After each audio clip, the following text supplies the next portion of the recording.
Hello everyone, and welcome to a brand new day of All Creator Live. I am back playing more Genshin Impact, and I've been having problems, apparently, all day so far with the stream. It goes up, then it goes down, then it goes up, then it goes down. I feel like it could be... Yeah. Thank you. Thank you for saying that, Stream Elements. So late. And I think that could be the problem. I was messing around with Stream Elements earlier today, and I don't know what it is, but I think it caused a lot of problems. I had set it up, I was going to surprise you guys, but apparently it's not going to work. I set up this emoji thing that makes anytime anybody uses an emoji, it pops up as something on the stream, and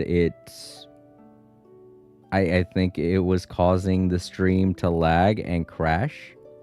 I don't know. Not only that, but I did set up this remote feature that I think might have caused it. I don't know which one it was that caused it, but the remote feature was something that I wanted to have, and I'll probably test it out later. But if it doesn't work, and if it is the thing that's causing the crash, then it's the thing that's causing the crash. It's no big deal. But yeah, I've been doing a lot with my channel lately, and to those who are still new to this, I set up a new UI. Everything's different. I got the Java cam over here.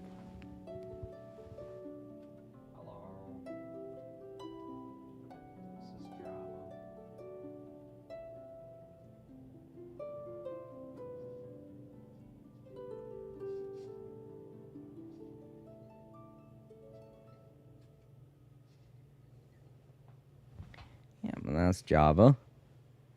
Or the little thing that was petting. And he's going to be a little mascot for the stream now.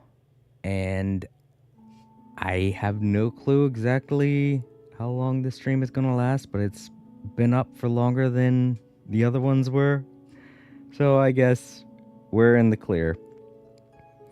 I have a very strong feeling that it was that emoji wall thing that I added to this stream. I removed it, and everything does seem to be functioning like a lot better. It could have also been the remote thing. I don't know. I removed that too, so who knows what it could have been. All I do know is that everything's working fine as it is now, and I'm happy about that. I want to thank Semi so much for showing up. They popped in when I was doing one of the earlier streams, and then I guess the stream shut down, and now they don't know what to do, so they can't get back in, and that's a little sad. I'm sorry, Semi. I really wish that didn't happen, but you never know when you're trying out something new on a stream how it's going to go until you actually test these things out, and I probably should have done that, but I didn't really have too much time after work to test, which sucks, but it is what it is. And on that note, I've gone back to work, and that means my schedule has gone back to the way it was before my vacation, which means I will be streaming Mondays to Thursdays between the hours of 5 p.m. and 11 p.m. And I'm sorry I'm a little bit late. I wouldn't be late if I wasn't having all those problems with the stream, but I was, and I'm sorry. And it's not your fault, and it's nobody's fault. Dumpy, hello. It's good to see you. It's also kind of unfortunate that that you're here, because I don't know if the stream's going to go down or not. I've been having stream problems today, and I hope that the stream doesn't go down. I hope that the connection's more stable now that I got rid of one of the things I added. I had a little surprise. I wanted you guys to find out about an emoji wall that I put on the stream, but I don't think it's worth losing my stream if it's causing it to crash so much, so I removed it. And I don't know why it would cause the stream to crash, but whatever the reason it was, and I decided to get rid of it. But yeah, it looks like the stream's working all right now, so I guess we can continue. But yeah, Donphy, how have you been? I'm happy that you are here because you could tell me if the stream looks okay or not. One of the things that I did change was the size of the chat. I felt like it was a little bit too big to where not everybody's messages were getting on the screen at the same time, so I kind of shrunk it down by 25%. Not that much. So it's still legible. It's just, you know, I hope it's not too small. Other than that, I did add a bot from Stream Elements to my chat on both sides, and they are here to secure the place and make sure no scammers or robots do anything weird to the chat, you know? But I'm still a little bit tentative to talk because I don't know if the stream is going to go down at any minute, but we'll try and play the game and I hope nothing bad happens. I hate that. I hate thinking that every dang time that I'm having problems with the stream that is going to shut off at any minute. This is going to be a scary stream, everyone. Alright. I just gotta get over it. It's running fine. Everything's fine now. I got rid of the stuff that was probably causing the problem.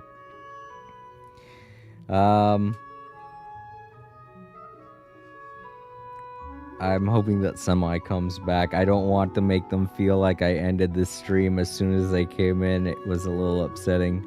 I was like, no! Semi, I'm sorry! I couldn't even say I'm sorry because the stream would just cut off and I was like, darn it! Alright, well, let's get into it. We're continuing the story in Natlan. And we are, officially going into Act 2. I can't wait to see. But at the same time, I'm still kind of scared. And Banna's going to get up and leave at any moment now. I know that. She's sitting there looking at her phone. She's about to leave. Oh, cool. Is it day 2? Oh yeah, it says wait 2 days. Okay, I was about to say, wow, it actually did go by in real time. Brilliant Dawn. All right. I didn't realize this was going on. I gotta make sure to play every day and get all of these rewards.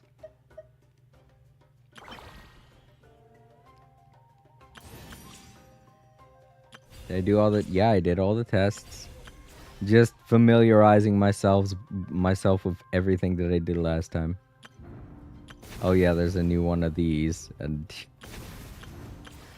heck if I'm gonna do them. Ooh. Sorry. Alright, let me get a sip of my soda here.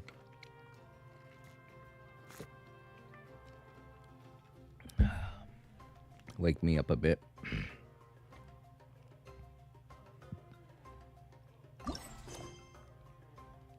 I apparently have to do this too. I only have 13 days left to do it.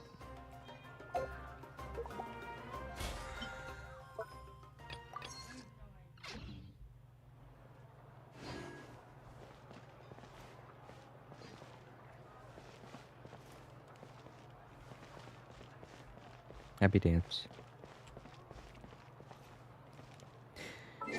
Okay, let's see here.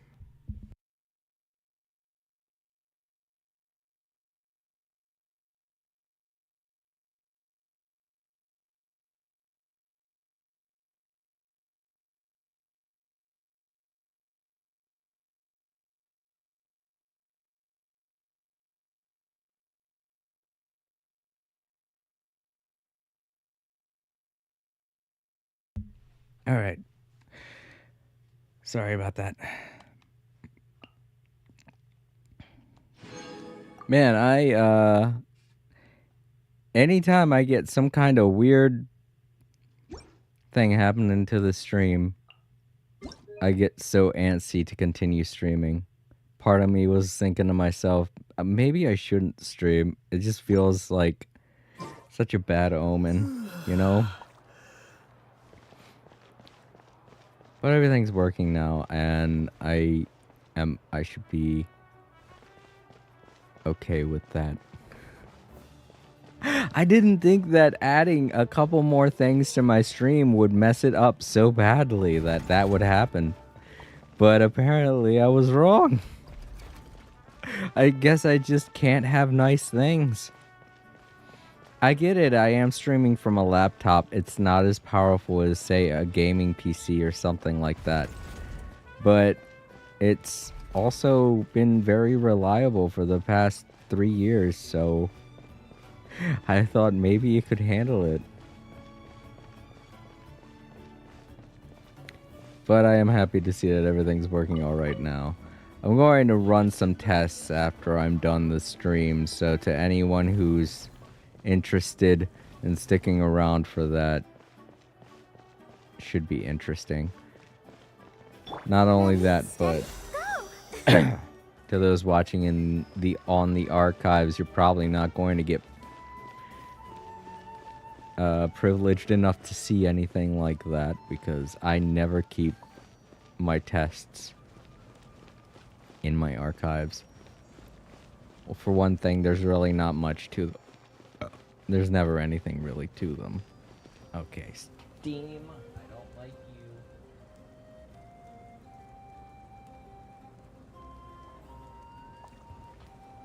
you. Damn Steam wanting to pop up and scare the hell out of me with a notification.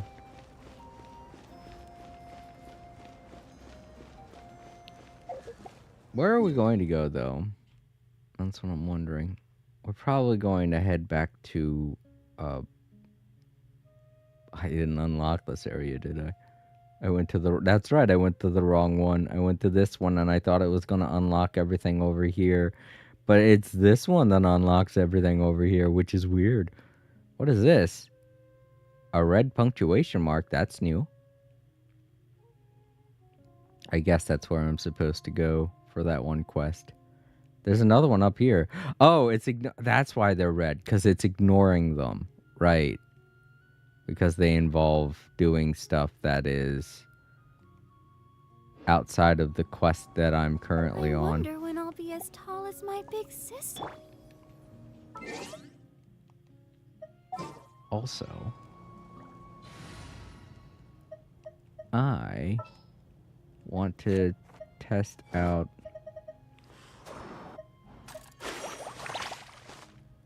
Mualani. Hey guys, how's it going? She might be my new fourth. Because I've been seeing a lot of people do stuff with her character and build her and things like that, and I'm like, I have her weapon, I have her character. I could get her pretty strong. So maybe I might be replacing Barber with her. Because I really don't see the need to have two Hydro characters. Where is she? I keep passing her or something?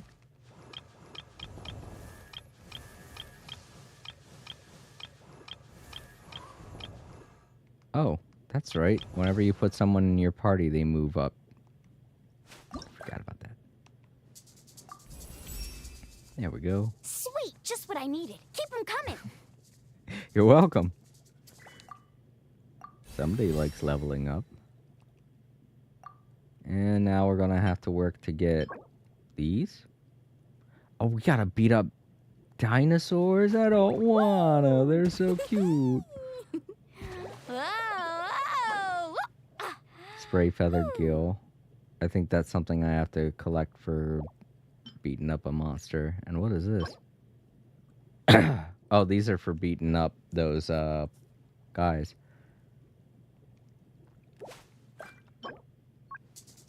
Sorrow form tribal warriors, yeah. And these are, oh, these are actually things that I gotta collect on the field. Right. Alright. So what are these for? Oh, this is, okay, this is the item I need to beat a boss for. Alright. Wherever that boss is. She's also a lot of fun. I mean, who wouldn't want Moana? Moana. I'm gonna accidentally keep calling her Moana every damn time. Her name's just too similar. Moalana. Moalani? Moalani. Moalani.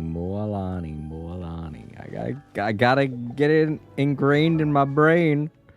I'm so bad with names. Well, let's give her weapon for one. I keep saying that I have her weapon. And it's the only 5-star weapon I have. Unbelievable. I'm so bad at getting these weapons. So nice, though. Let's go ahead and power this up, too.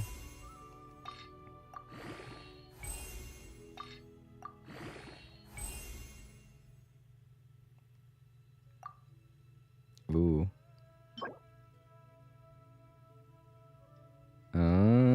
Okay, these are obtained in the new... Okay. Wherever the new dungeons are. So why is this specifically for her?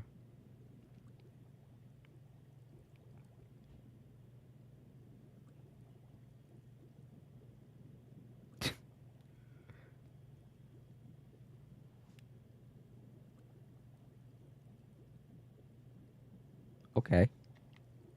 It's not really for her, but it really helps with her kit. I get it. It's not like the Traveler's weapon. I have 3 5-stars. What is wrong with me? Who has the Skyward Blade? Who is that? Is that Bennett? Did I give that to Bennett? Why would I do that? What is wrong with me?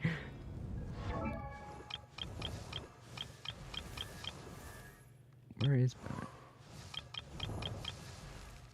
I did. Why would I do that? This is a 5-star sword.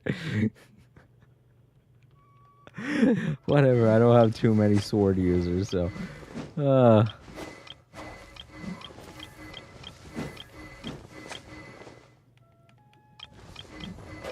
Oh, right.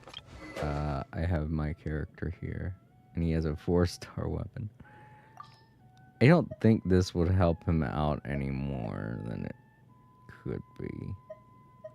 Plus, it being specifically for Traveler, I guess that's why I kept him with it.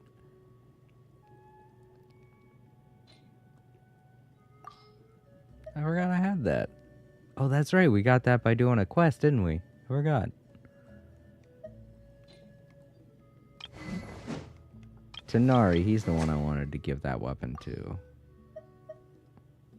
Increases critical damage by 20% hits. Have a 60% chance to inflict a small AoE attack. Ooh, dealing 125% physical damage. Can only occur once before... Yeah, well, that's no big deal, but... That sounds really agreeable. I like that idea.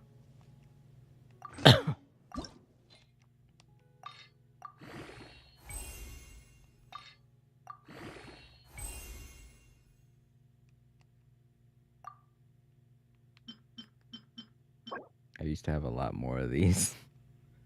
I must have spent them all on something.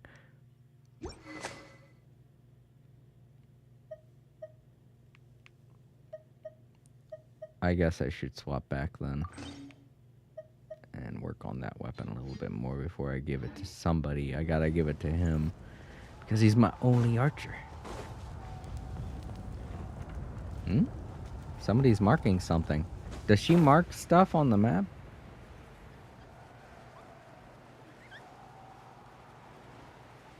What does she mark? Moani, I mean. Oh, these. Probably. Yeah. Okay. I guess she acts like Tanari, where she'll mark rare flora and fauna on the map. Which is weird, because I wouldn't consider that one of her traits.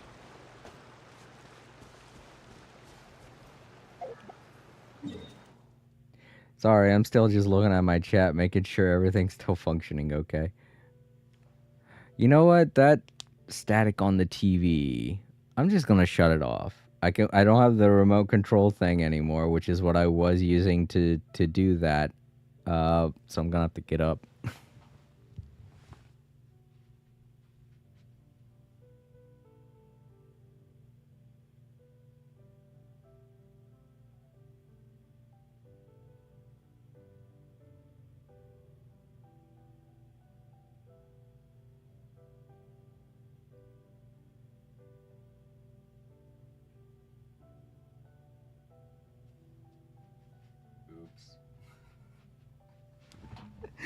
I turned off the wrong thing. So the bar immediately vanished and then came back. You got to see all the ugly stuff under the bar. Sorry. I'm wondering what happened to Donphy. I'm hoping Donphy is okay. I'm kind of worried now because I set up Stream Elements to have a new bot, and I'm wondering if the bot timed him out for saying hello with all those O's, because I know for some streams, repeating the same letter over and over again can get somebody a timeout, but I don't think they have a timeout.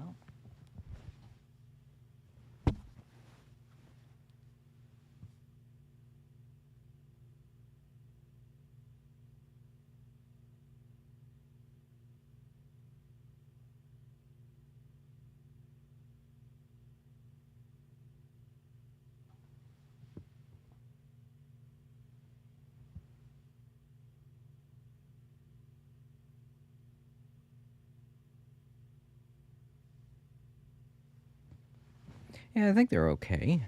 I guess they just decided to say hello and then left. I don't know. Oh well. As long as everything's functioning all right, I'm sure everything's okay. I get so afraid of new things, new technology. It scares me because I don't know how it works. With all the other things I've added to this stream, I'm able to test all of those. And it's why I haven't been putting in a bunch of other things, you know? Because you have no way to test any other things that I added today. And I probably shouldn't have done that. I don't know. But, we'll see how it goes. But that's just the thing about using or making something new, is you don't know how it's going to affect anything. But yeah, I get nervous when using technology in that way. Time Lords, hey! Hey Jason, what's up and how are you? I'm alright. I'm just kind of nervous. The stream messed up a couple of times. And it's because I've been trying out a couple new things. And the problem is, a lot of the stuff that I added last week, it's totally fine. I can test all of that stuff off stream, and it works fine. But the stuff that I added today, I can only test it while streaming, and it caused a couple of problems. So I got rid of a bunch of things. But there is one thing that I didn't get rid of. I added a moderation bot to the chat over on Twitch and on YouTube. And I'm worried that it might have timed out Donphy. I don't think it did, because I don't think it should say if it did, but nothing's popped up. It's just they showed up, they said hello, and then they stopped talking, and I'm worried that maybe it put them in a timeout. I don't know. But I'm hoping it didn't. See, this is the problem. This is why I never try any new things with my channel, especially if I can't test them. Because if I can't test it, then I shouldn't be using it, you know?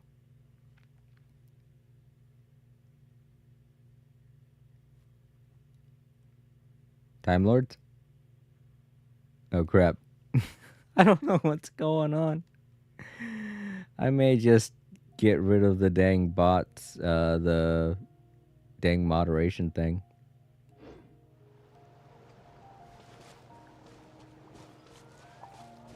Because if people show up and then disappear suddenly, I'm not doing it. So, oh, Sorry, went AFK almost. almost.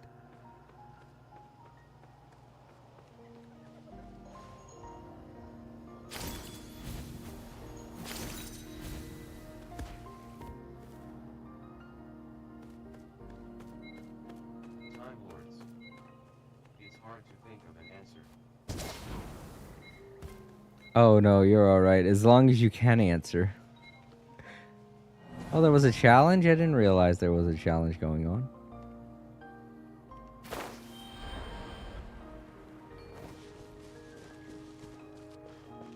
But yeah, I've been trying out new stuff. But as long as you're still here, I don't think the bot's causing too many problems.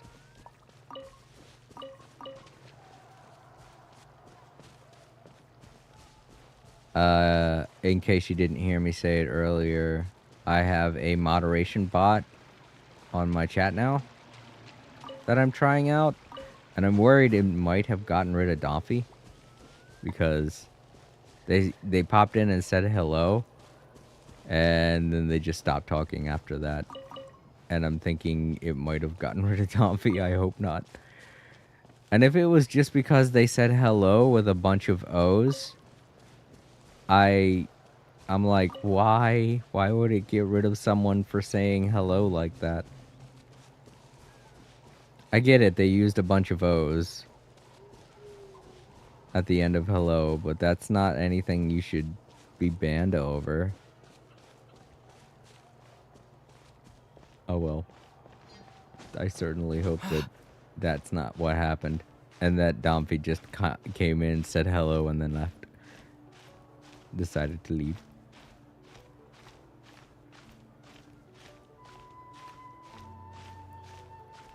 I did tell them that I've been having problems with my stream today, so I hope they understand.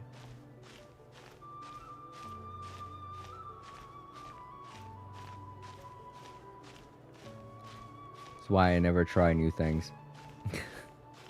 It never ends well for me.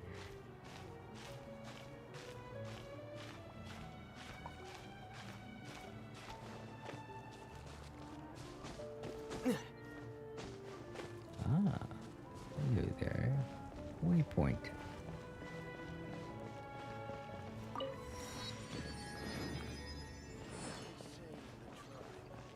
This is like the back. The bot didn't say anything because it gives a warning first, then times them out after repeatedly breaking the stream rules.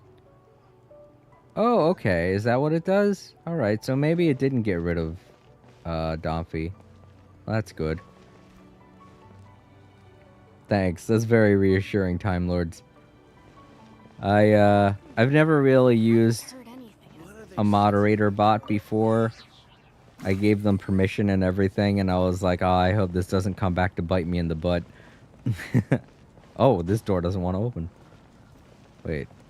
Enter the speaker's chamber. Can I? I can.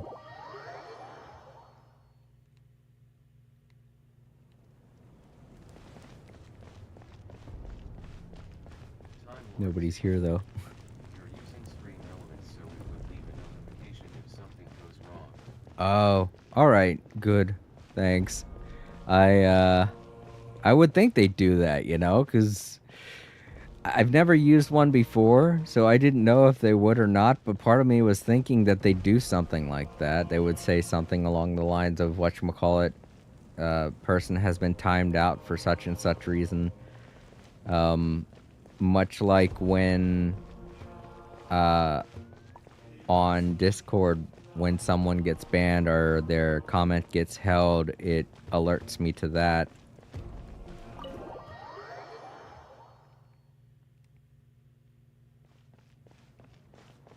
I just didn't know if it did it for streaming also. Because bots are different depending on which application you're using, so this is where everybody goes to watch the stuff come out through this entrance. I was wondering how to get up to the stands.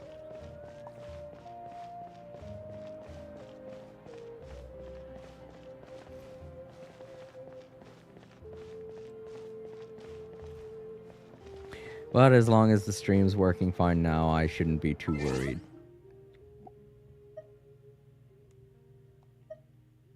Oh, that's right. That's right, I have Gene. I also have Legacy Gene for some reason.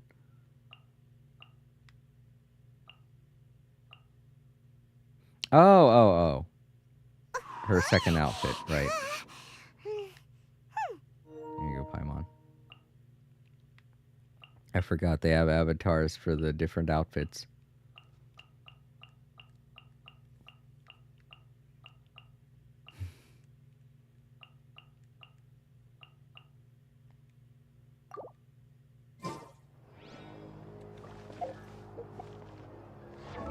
Yeah, he keeps telling me to look up Moana stuff.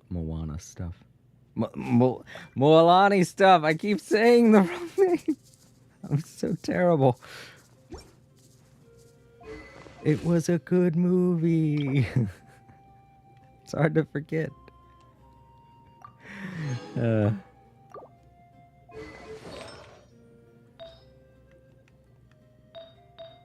I could give her some things, I guess. I don't know what will be appropriate for her, kit-wise. Got so many of these hats.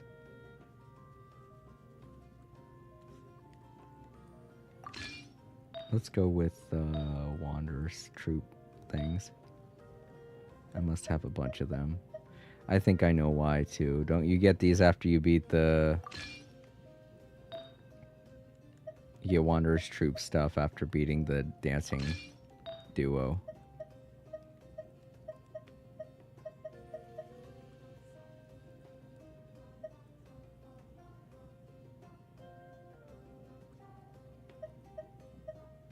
Time Lords. Melanie, interesting character, but skipping her for Raiden C3 and signature weapon. Right.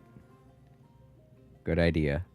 I don't blame you. I wasn't going to pull from a Walani, but I kind of wanted to.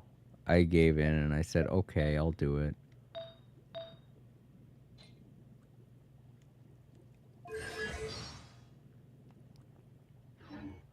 There. Faster.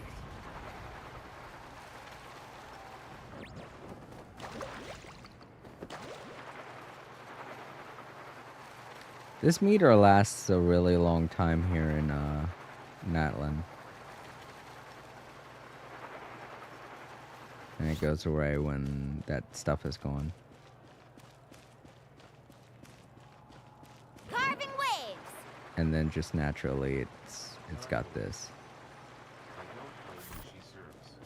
Yeah, the surfing's really cool. Need a surfboard?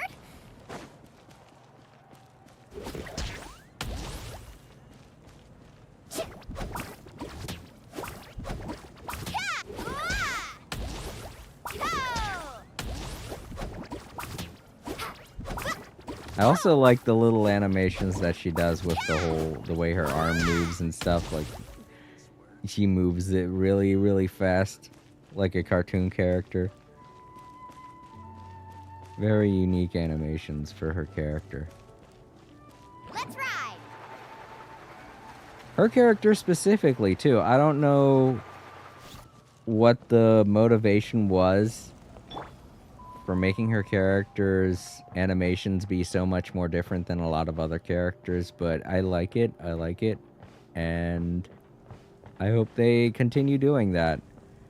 In fact, I hope they maybe do stuff for other characters that exist.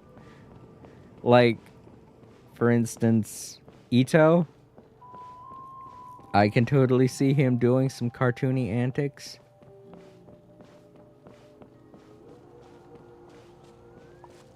But we'll wait and see. Let's go ahead and advance time. I'm kind of confident that everything's going to run fine for my stream now.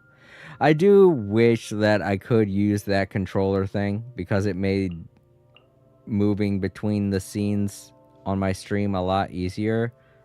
So maybe once my stream is done, I'll test out and see if I can use that perfectly fine. Time Lords. Night Soul ability is what they called it when she's on the shark and glowing with an aura. The fiery bar allows stamina from my playthrough. Right.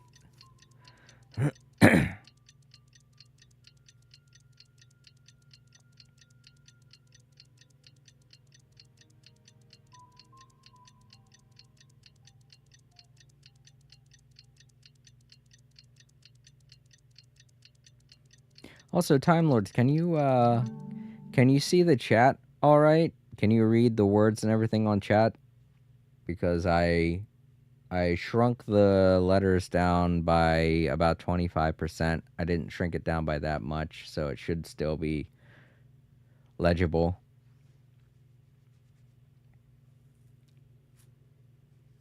Just wanted to make it to where you could see multiple things in chat.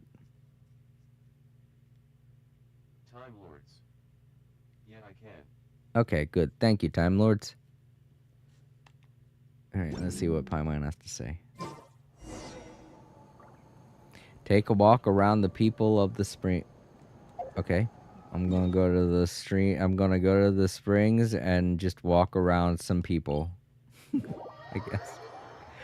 Take a walk around the people of the springs. Alright, let's find one person and walk around them. There go 2 people. I'll walk around both of them. I'm walking around you. Oh, these 3 over here. Let's walk around them. Literally, everybody has such great fashion sense in Natlan.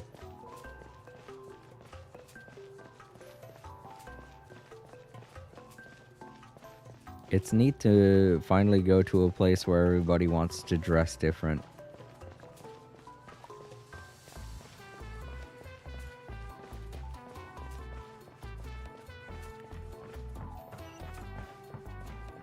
I realize it's because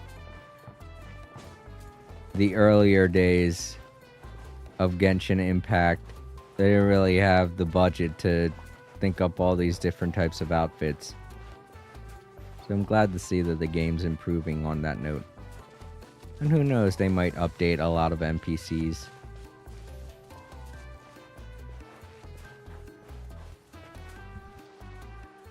Paimon feels like a whole new Paimon after those 2 days in the hot springs. The Abyss kind of threw a wrench in our relaxation, though. Rendezvous is spring, which I Still, call spending the time here really has felt like a vacation. The Kaholasaurs are so nice and so fun to play with. Their bellies are super bouncy. Oh, and Atea's snacks were so delicious. She gave Paimon some for the road just this morning, actually.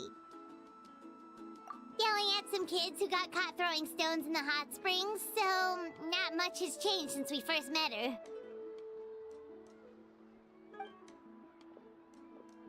Hey, you guys. Sleep well last night? Yep, this area is so nice. Glad you like it. I was thinking of taking you guys out to do some sea fishing. Later tonight, we can eat whatever we catch. Fresh fish is absolutely delicious right off the grill. Hey, Moalani! Yeah? What do you need? The team sent out to fight in the Night Warden Wars has returned. And Kachina? Is she back as well? Kachina fell in battle. But don't worry, the team was victorious, so the Rite of Resurrection will be held in the stadium soon.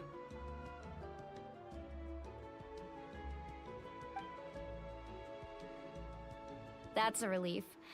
The Abyss is cunning, and it was her first time. Mistakes are bound to happen. Exactly. She deserves to hold her head up high. Alright, thanks for letting me know. We'll head out in a bit. Jeez, she sounded a little anxious there. Had me thinking it was bad news for a moment. Mualani, you said the Abyss was cunning just now, but it seems like the Abyss just wants to destroy everything. Like, think about all those monsters that attacked your tribe. If there really was some sort of cunning plan, wouldn't it make more sense to send them to attack Kachina and her small team? Not that Paimon wants them to be in any more danger, it's just... Relax, I get it. The Abyss is difficult to understand, that's for sure. At a glance, it certainly seems like the only goal is total destruction. The Abyss isn't a living entity after all, so what capacity for logic or planning could it possibly possess? But through our long history of fighting the Abyss, we've realized things aren't quite so simple. 500 years ago, the Abyss invaded Teyvat. You know about that, right? That's right. Conria suffered greatly during that time. But so did every other nation in Teyvat. And Natlan was the worst affected of all. It took the combined efforts of the then Pyro Archon and heroes from every tribe to finally repel the Abyss. Even so, the effects of the invasion lingered for hundreds of years, only able to be reversed little by little. Our tribe's waters were contaminated. The Children of Echo's territory was overrun by dangerous sludge surging from underground. Unrelenting black winds tore across the lands of the Flower Feather clan. It was like each disaster was designed for a specific tribe. Exactly. We once thought that the Abyss's desire for destruction was a sort of primal instinct, but its methods are, in truth, marked by intelligence. We now believe the Abyss has invaded the Night Kingdom, and has the capacity to read the memories of this land at any given moment. And that's how it became so dangerous and cunning, almost like it knows you inside and out. Yes, and that's why we've been unable to fully eradicate it, even after all this time. Luckily, the problems left behind by the Abyss have been successfully addressed by the various Pyro Archons we've had over the years. Now every tribe is prospering and things are looking up. I mean, just look at what we managed to do a few days ago. We totally fought them off.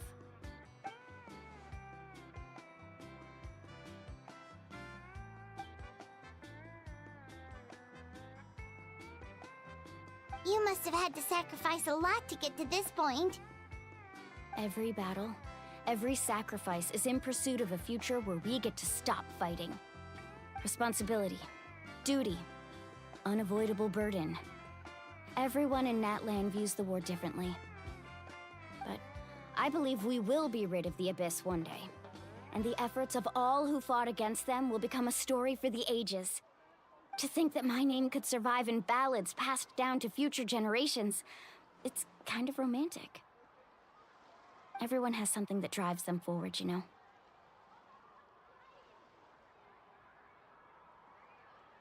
We have to. Not only for ourselves, but for our future. Anyway, let's head to the stadium. Our fishing trip can wait until Kachina's back with us. The sea's not going anywhere.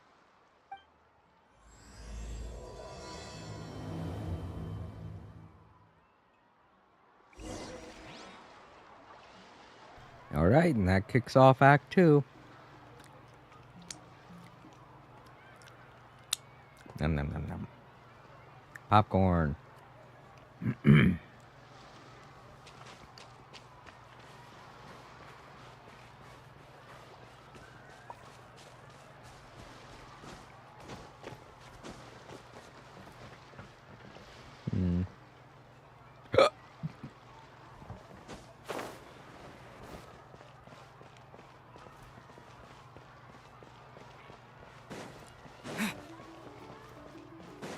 Monday is typically a slow day. It doesn't help that this stream got off to such a messy start. Just so you know, Time Lord, Semi was here too. Unfortunately, they came in the first time I tried streaming. And then everything cut off. And I was like, no. I think it's a little difficult for people to tell when I'm streaming because the notifications on YouTube don't work that well for me. I don't know why. They used to work really good when I was streaming with Streamlabs, but ever since I swapped to OBS, for whatever reason, it doesn't want to notify people when I'm streaming. I guess I could look into it, but I never have. I just thought maybe it was a typical problem with YouTube because I see a lot of big name streamers have that problem too.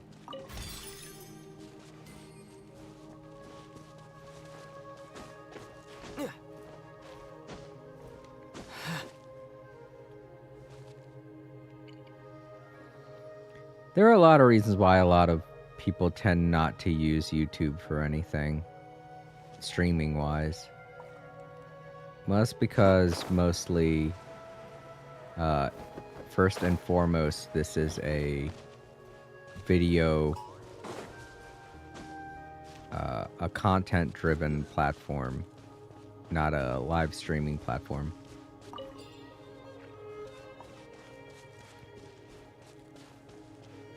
And I like that. I like YouTube for that, that it sticks close to what it's known for.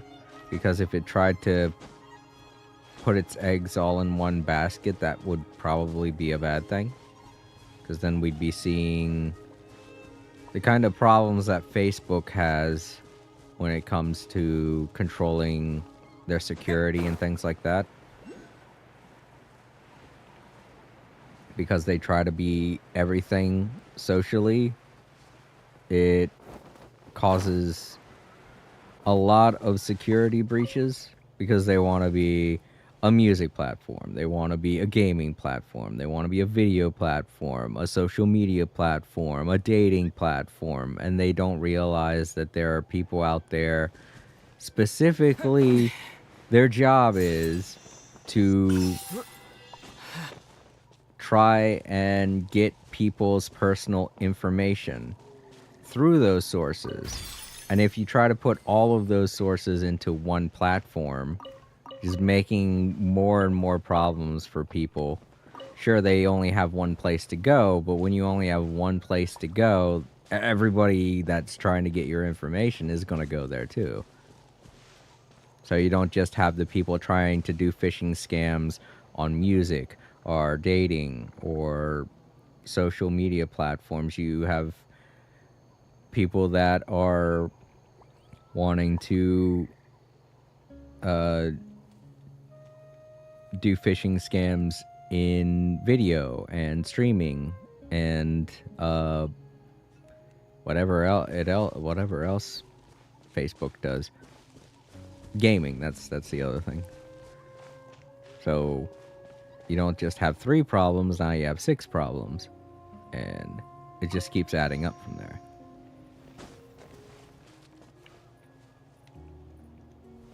Alright, I guess we gotta go back to the stadium.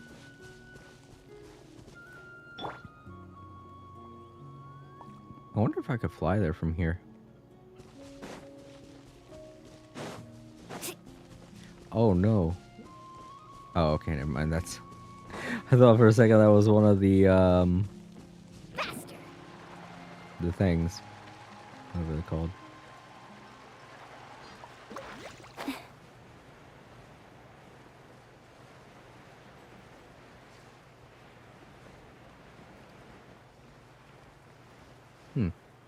Oh, okay, I was about to say, why isn't my stamina going down? I forgot I have an extra bar now. Yeah, I could fly. I could float right over to it. Cool.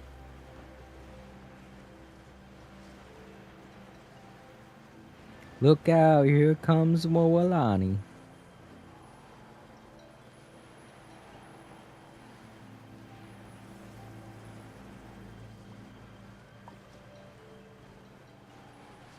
come in through the back entrance.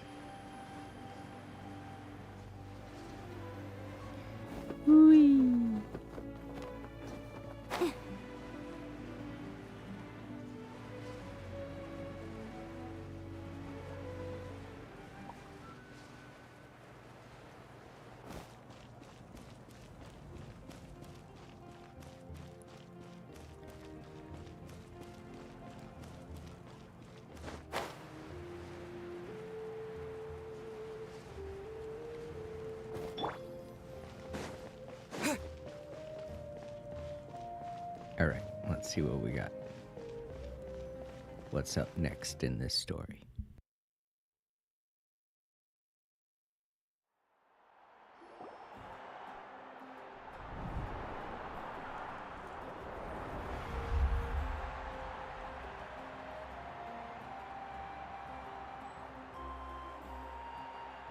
Whoa, this place is packed already!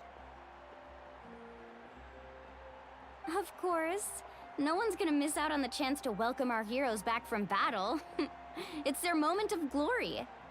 Kachina's gonna be so flustered. She's never had this many eyes on her before.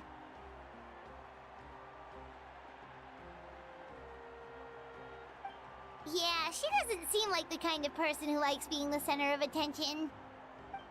Looks like I'm just in time. Kanich, you're here! Yeah, a commission ran longer than expected, but I made it. I heard about the incident with your tribe, Mualani. Is everyone all right? Yeah, it's all taken care of. Our new friend here's got some tricks up his sleeve, by the way. He's just as strong as Kachina made him out to be. Hey, look! Is it about to start? That's right.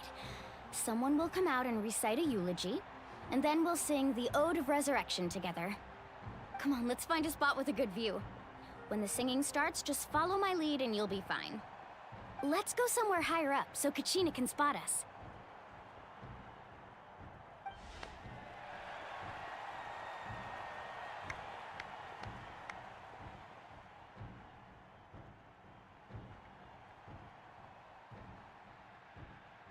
Warriors of Natlan, heed the call of life. We are the inheritors of memory and legend. Those who grew alongside sun and wind. Those who forged our own destiny and future. That is Natlan's fire, the lifeblood of our nation.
I could not find Kachina within the Night Kingdom, or locate her ancient name.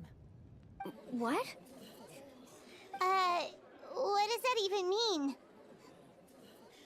Usually once the ode is complete, the Pyro Archon and resurrected person will emerge from the flames.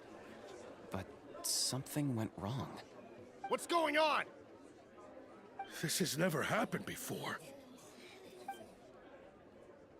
Well, I think it's pretty obvious. Clearly, the team sent to fight the Abyss didn't win after all.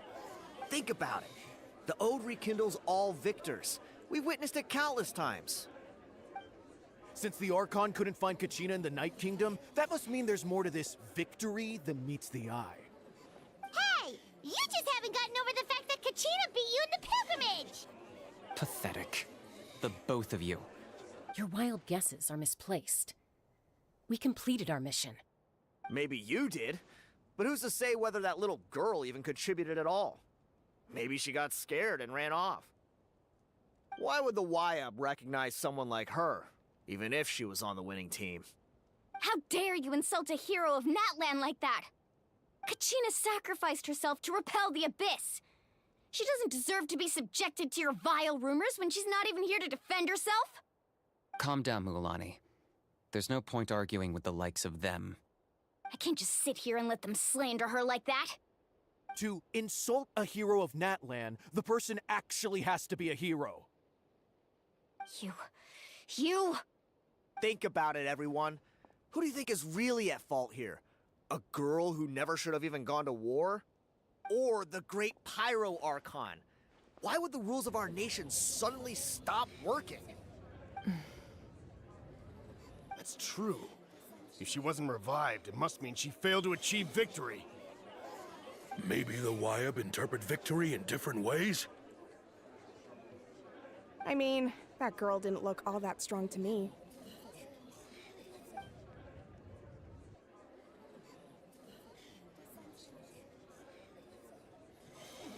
Kachina wouldn't have run! That's not like her at all! No, she's been waiting for this moment for too long. No matter how daunting the situation, no matter how scared she might feel, she's always the first person to stand up and face it head on. We don't even know what happened, so don't you dare try to use this as an excuse to vent your anger or slander her reputation. Fine. We'll find out what happens soon enough. Then, we'll see who truly deserves glory. That's enough. There is no doubt about today's victory, or Kachina's part in it.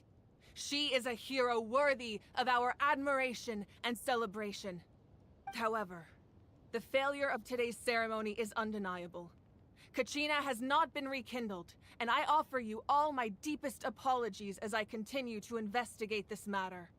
To prevent further casualties, I have decided to suspend the pilgrimage until this matter is resolved. What? No one is all-knowing. No one is infallible, not even myself. But doubt is a means by which we seek the truth, not a weapon we wield against others. I didn't mean it that way, Archon. I just... If there are things you wish to clarify, then ask me directly. Doubt my answer if you wish. But now's your chance. You have concerns? State them.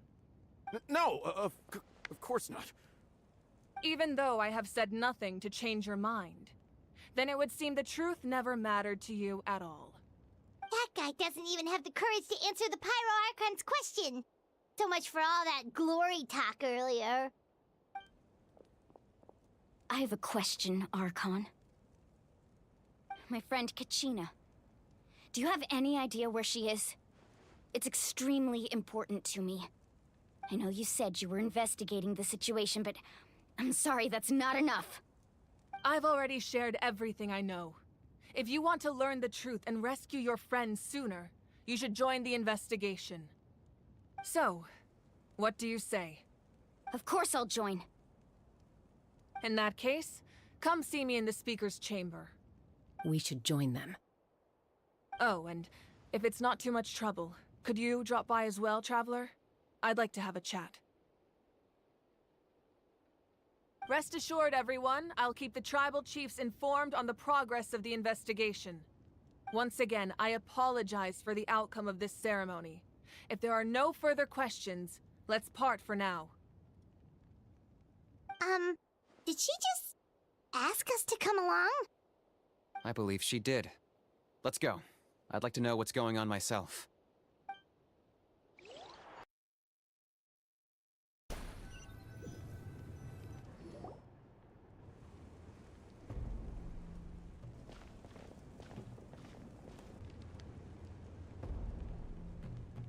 The situation is urgent, so I'll get straight to the point.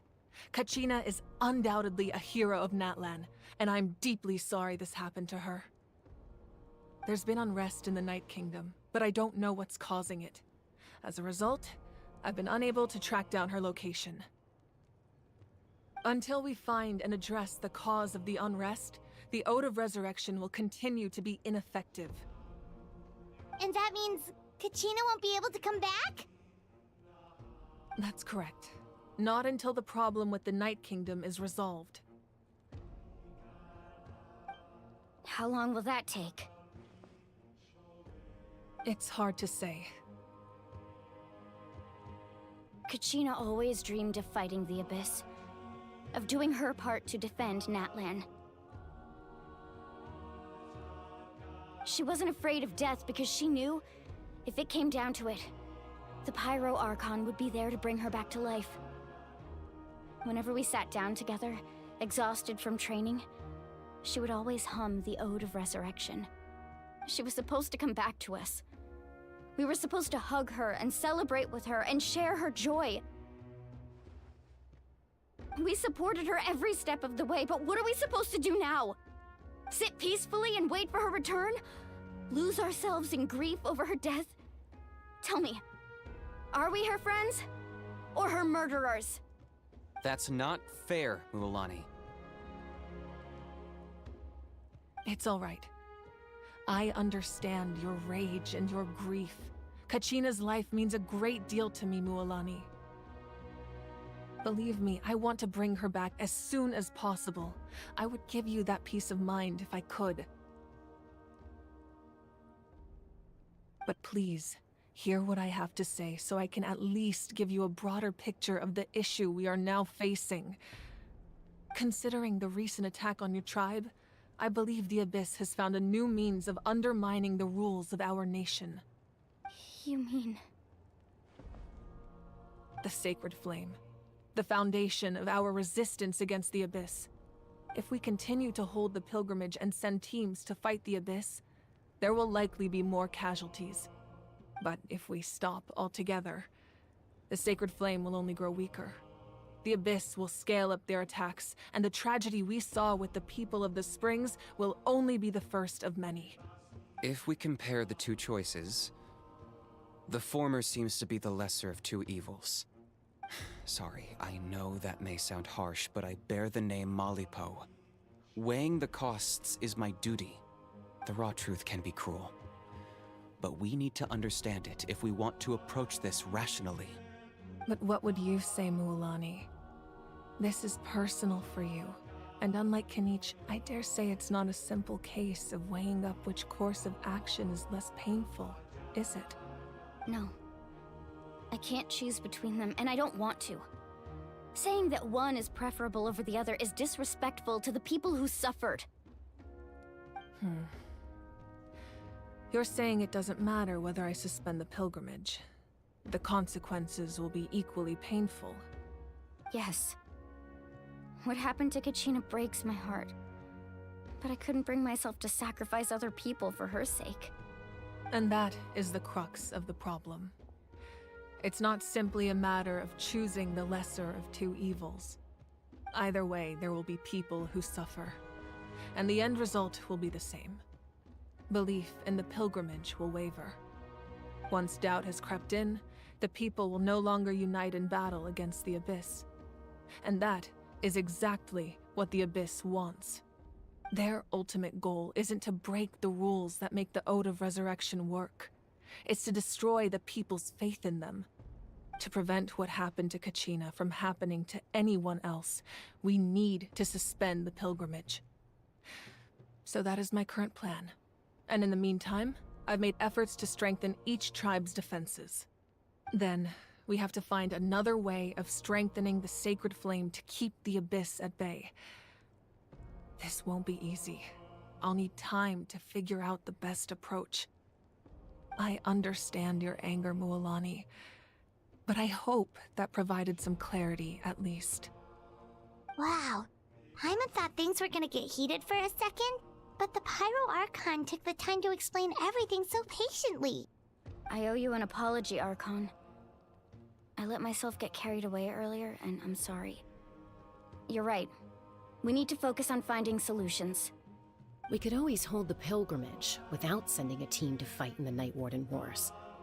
That way, we would still be able to fuel the sacred flame.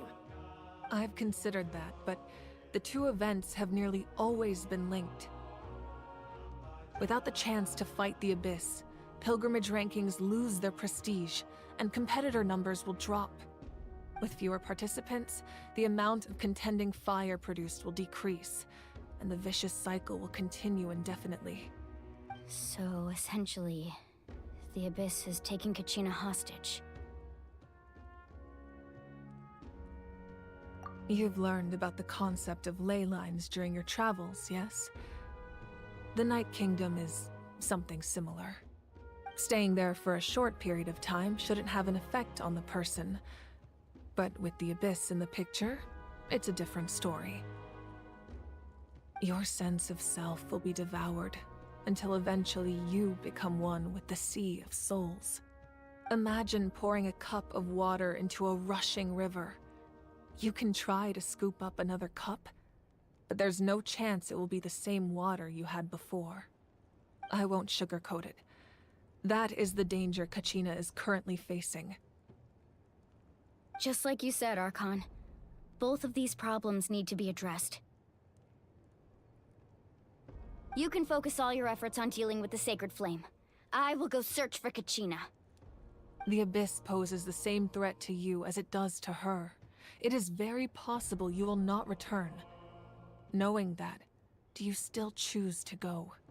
Kachina's waiting for us to rescue her. That's all that matters. I failed to protect her during our campaign, but I can make it up to her now. I choose to go as well. Traveler? What do you think?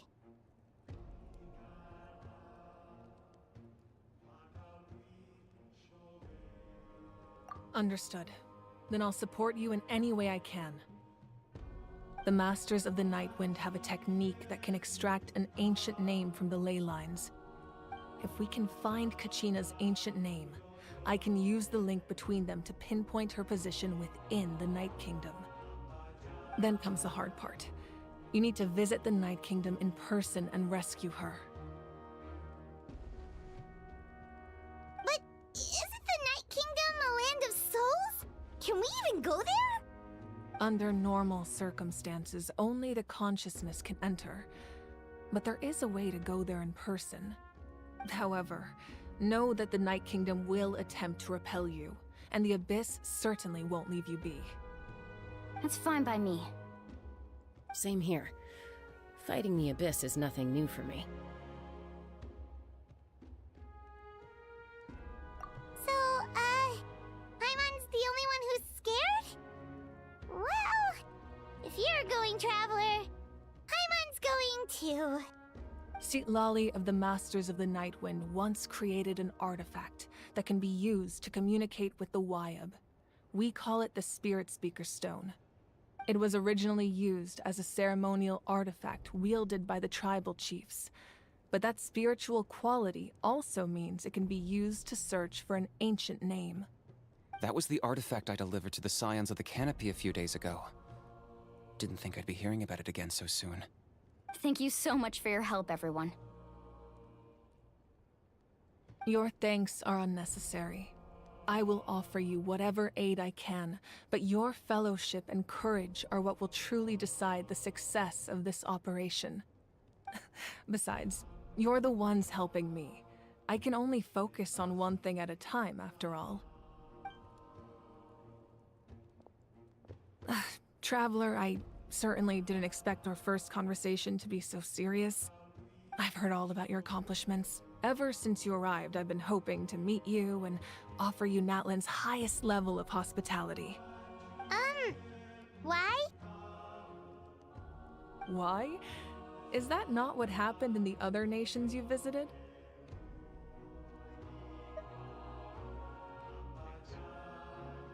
Yeah, things were pretty complicated at the start. And, you know, in the middle. But our reputation's solid nowadays. That's more like it. After all, I've heard you're someone who transcends fate. Yo, Dumpy, welcome back.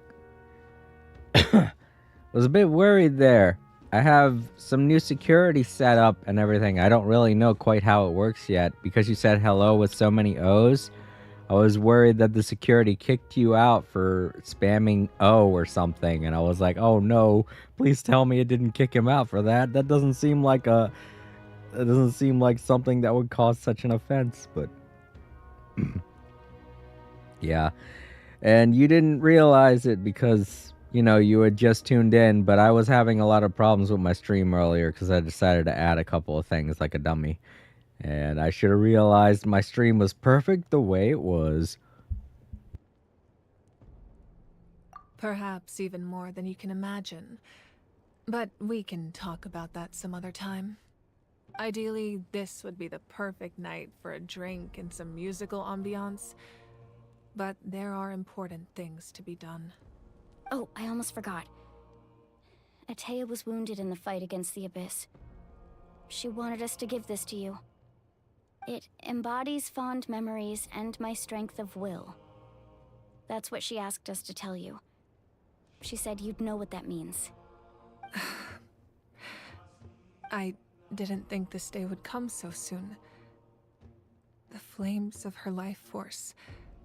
I can feel them flowing within the talisman. If things were different, the two of us could have enjoyed the hot springs together while she gave this to me in person. We're supposed to be hot spring buddies after all. But don't worry. This talisman means a great deal to me. I'll take good care of it, and once this is all over, I'll pay Atea a visit.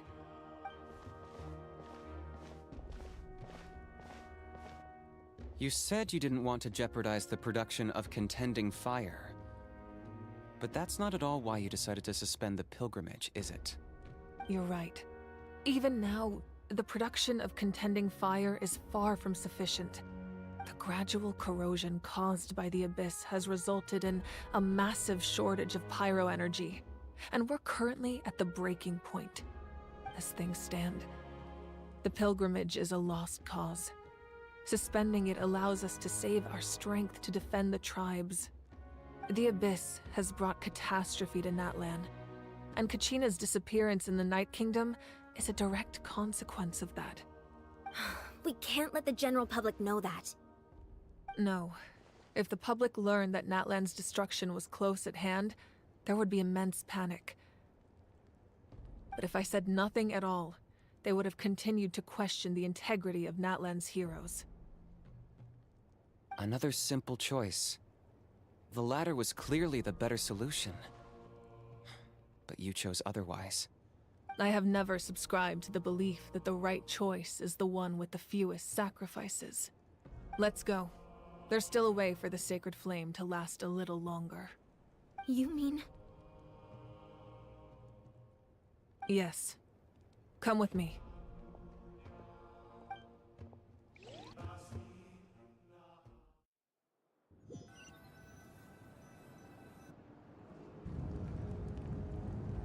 The sacred flame must never go out. Not only does it strike fear in the Abyss, but it's also the pillar of Natlan's stability. So until our heroes are ready, I will sacrifice my power to keep it burning. But that can only last so long. I think we should focus on the remaining ancient name-bearers. Don't let desperation cloud your judgment. Those chosen by the Wyeb have already embarked on their destined path. It is for them to decide how that journey ends, not us. All we can do is support them. Even so, for you to make this sacrifice, it's not right. If not me, then who? No other is capable of sustaining the sacred flame. I possess great strength, but I'm not above my people. This is part of my duty.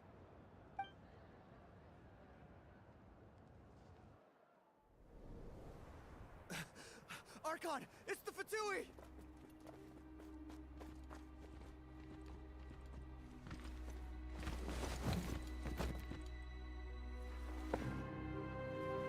The The Archon of Natlan. A force to be reckoned with. The secret of the ley lines is no secret to me.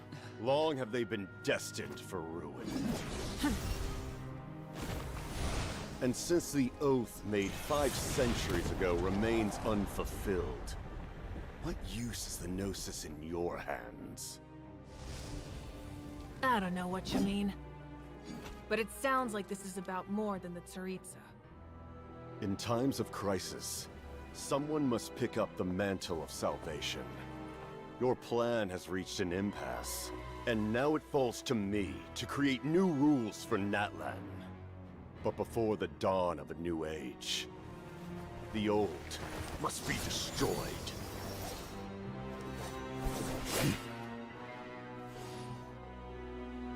I assume that's the end of your speech? Good. People like us. Let our blades do the talking!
Masters of the Night Wind. Send word. The captain and his followers must be apprehended.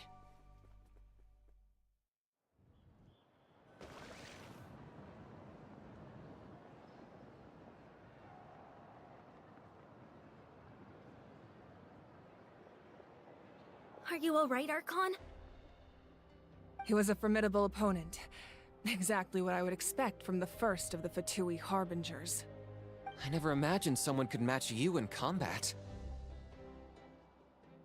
If the Tsaritsa sent him here, why would he bring up what happened 5 centuries ago? Yeah. And how much does he know about Natlan? The Harbingers are all driven by their own personal goals. The only purpose that unites them is collecting the Gnosis.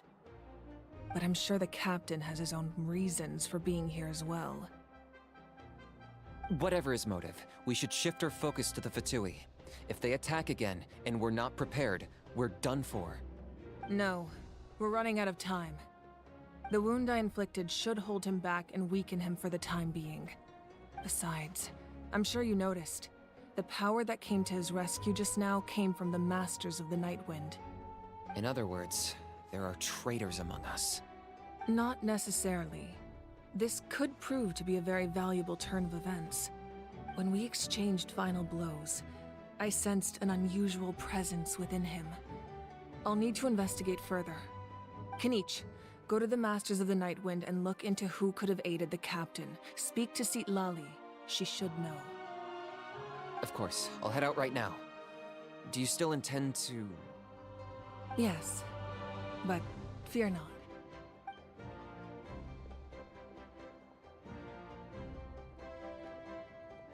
Natlan's strength has never rested solely in its Archon.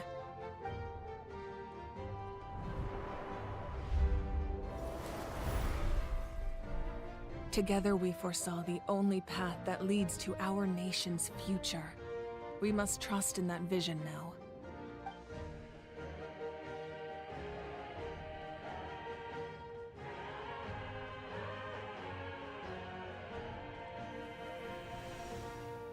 Is everything okay, Archon?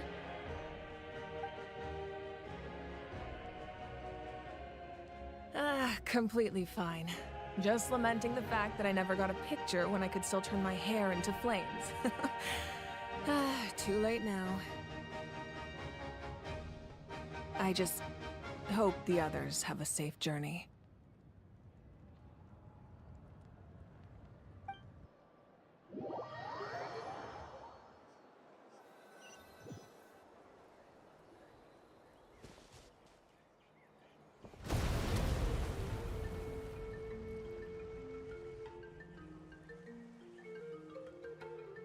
What's happening at the stadium? Did something explode? It feels like the Archon unleashed her power. She must be fighting a formidable opponent. Should we go back and check what's going on? Have faith in the Archon. She wouldn't lose in a one-on-one confrontation. Once we find Kachina's ancient name, we'll head right back. Okay, let's just keep climbing. Paimon really hopes nothing goes wrong.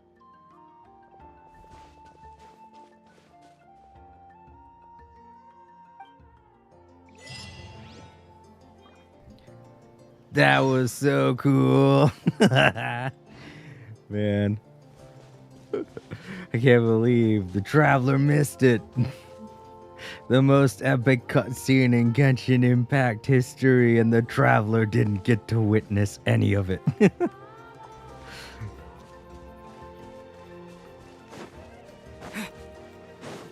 Just like we're gonna go save we're gonna go save Kachina. Who cares if there's a really cool thing happening behind me? Starts crying. No. Oh man, how am I gonna get up there? What the fuck? I guess maybe I should walk around or something. Let's follow this path. It might lead there.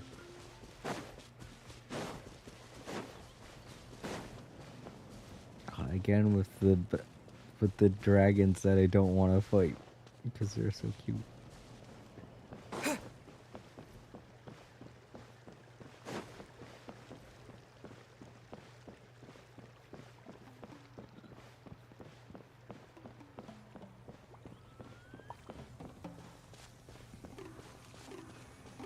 What can you tell us about the Scions of the Canopy? The tribespeople are very adventurous. Oh, kinda like us then. I'm not so sure. You don't strike me as the type to enjoy danger. The Scions of the Canopy are a bunch of thrill seekers. They love extreme sports like rock climbing, rappelling, volcano parkour, or even bungee jumping without a rope while a Yunkasaur stands at the edge and uses its tongue to catch them. Sound like something you'd be interested in? Not on Okay, purpose. that does sound different from our usual adventures. Paimon's not doing any of that. She can just cheer you on from the sidelines. We don't do those things on purpose, but we've done things like them. Ooh.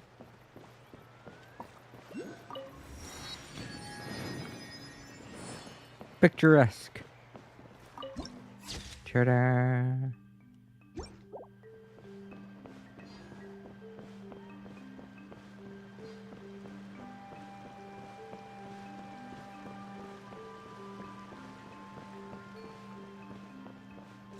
Nah. Oh, look at him. Sleepy. I gotta say, out of all the dragons, these are the cutest. But they do seem like they'd be very annoying for some weird reason. Hi. He doesn't know what to make of me. That's Wyna, the tribal chief. Let's head over to him. You mean that's her tent, right? She's probably not that big. I know. Wait. I didn't mean to talk to them.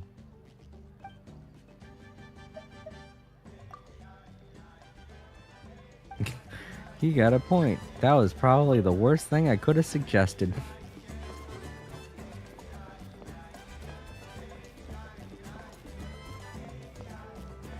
Oh, this is where we go to turn in our reputation points.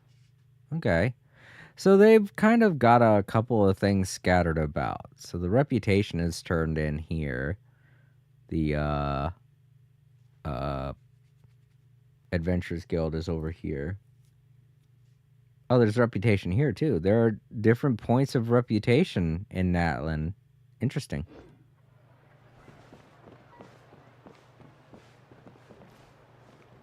Is it up there? Oh. I can help. Oh. Wait. Okay, well, maybe not. They're a courier. I was about to ask, do you have stuff to sell? Because I wanted to see if they had like a recipe or something, but then I realized it was a guy delivering stuff. Chaska. Nice to see you again, Wyna. I'm afraid we don't have time for pleasantries, so I'll get right to it. We're here for the Spirit Speaker Stone. Whoa, hold on a second. At least tell me why you need it first. My friend Kachina is trapped within the Night Kingdom. We need the stone to find her ancient name and rescue her. Rescue her? From the Night Kingdom? That's right. I'm sorry, but someone needs to tell you what you don't want to hear. Going there, a mature warrior would never make such a foolish decision.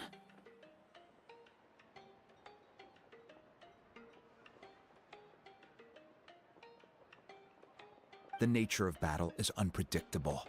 You never know how it's going to end.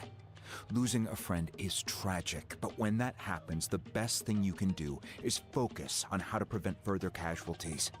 I appreciate what you're trying to say, Chief Wyna. But if the price of maturity is abandoning a friend in need, I'll choose foolishness any day. If Kachina's still holding on, then so will I. I thought you might say that. Is something wrong, Wyna? This doesn't seem like you. Life isn't complete without taking risks. That's always been your mantra. It's nothing. The Night Kingdom is a dangerous place. Can't blame me for checking if you were up to the task. If you're that determined, far be it from me to stop you. Here's the stone. Keep it safe, okay? It's not like we have a spare. Thank you. Huh. Seems like you two go way back. But aren't you from the Flower Feather Clan, Chaska? Oh, Chaska's a peacekeeper, so she's famous throughout the tribes. She's always the one people call to resolve conflicts, so we slowly got to know each other that way. Her younger sister Quichi's always hanging around our tribe, too. She's helped us out a lot in the past. Oh, you have a younger sister? Yes, I'll introduce you to her sometime. But let's get back to business. Wyna, how do we use the stone? As you probably know, your intended destination is completely different from the real world. The Night Kingdom is like a river flowing with concepts, and the ancient name you seek is like a tiny fish swimming downstream. In that sense, the stone is like a fishing boat drifting down the river, but the boat alone isn't enough. You need a fisherman experienced enough to steer it in the right direction. We couldn't do that ourselves? With a little practice, I'm sure you could. You have the strength and the talent. If you want to make sure this works, though, I could recommend someone to you. Who? Vichama, a legendary warrior and scout from our tribe. He's got a keen eye and a well-honed intuition. Even his ancient name means to seek. If you're fishing for a name, you're gonna want him on the boat. Bichama? Why does that name sound familiar? He's one of Auntie Atea's hot spring buddies. I've heard stories about him. Where can we find him? Ever since Malco passed, he spends most of his time gazing out at the scenery from the cliff tops. Follow the path that way, and I'm sure you'll find him. Thank you. We'll go look for him there. Good luck. I hope everything goes well. Okie dokie. This doesn't seem dangerous at all. Oh, so the reputation person is a little kid. Hi.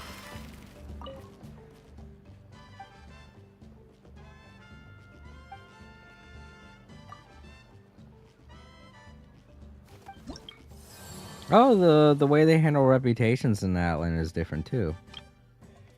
The menu looks very different. Oh, okay, this is the menu I'm used to. I was like, huh, it doesn't look at all like the others. Weird.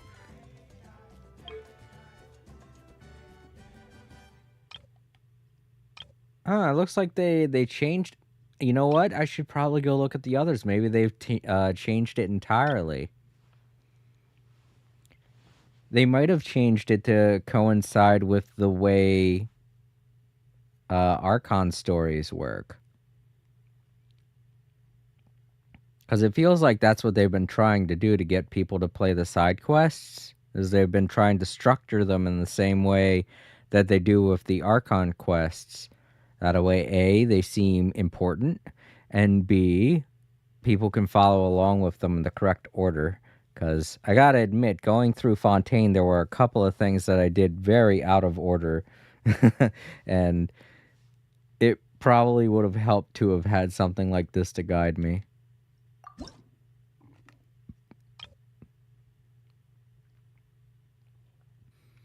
Ooh, this, however, is very much akin to Natlan itself, because it shows 3 of the 6 dragon, the 6 Surian types. Alright, well, guess we'll figure all that stuff out some other time. Right now, we're just trying to continue the story.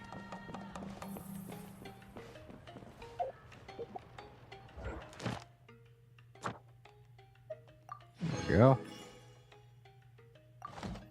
Hold on.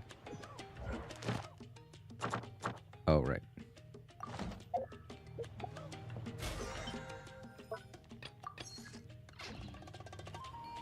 Nah. Like I said, I'm still not used to traveling around as a Surian. It also feels weird to say that name, Surian, because I don't know. It just makes me think of the word surrogate, and every time I say Surian, I feel like I'm saying surrogate, and I'm like, that's not. Those are 2 completely different words, brain. Don't think of it like that.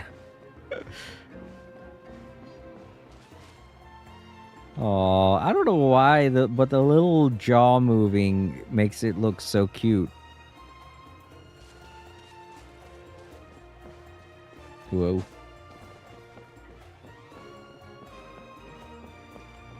Is this whole place on the side of a mountain? Oh, it is.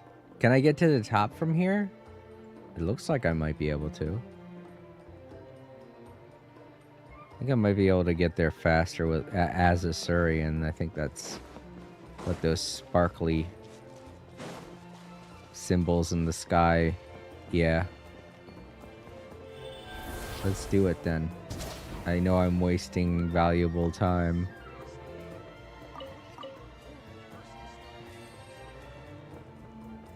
Can I get to there from here? No, I cannot.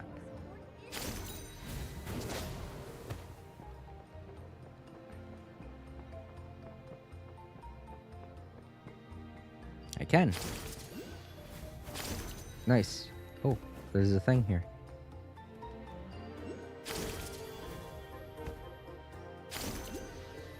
Oh, sweet. They made it just one button press. Oh, God.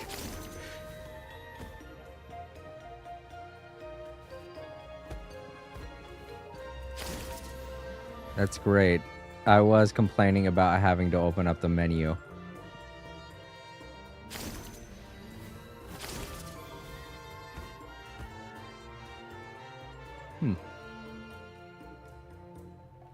There should be one more, right? I don't see any. Oh, goodness. Well, how am I going to... Well, I guess... No, I can't climb as a Surian, can I? Well, not this Surian, anyway. Well, I guess there's only one thing to do. Bye. Cool. Ooh, these seem... I'd eat these. These look delicious. I feel like you take a bite out of it and it's just like a giant grape.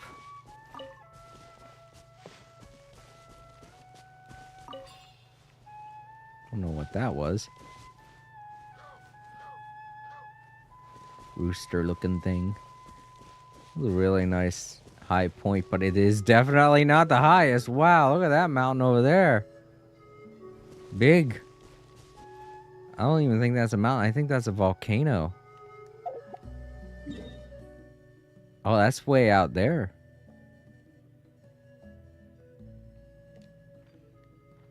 Is that part of this? No. That's all green. That's all grass. That's down below.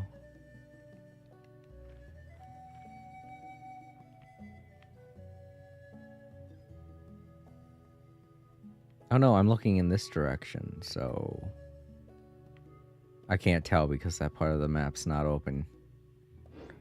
That might be something even further down the pipeline they have planned for us. Because it doesn't look like it's part of the area we're at right now. I mean, in terms of story.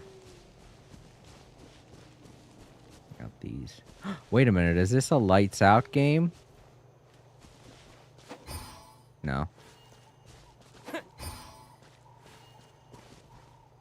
Alright, they're all the same color and going on, so I guess I gotta do the opposite. No? Alpaca, help me. Or wait, what are they called again? Lapacas, I think?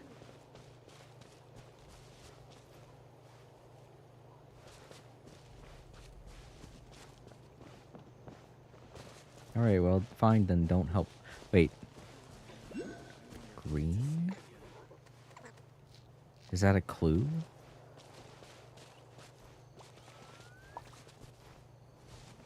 Can I...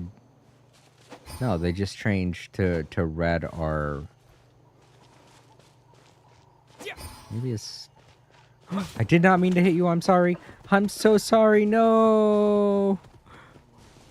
Why did it stand so close to something that can get hit if it didn't want to get hit? Damn it. Screw it. Meh, they're all orange now. Gee, I hit that poor little alpaca. I'm sorry.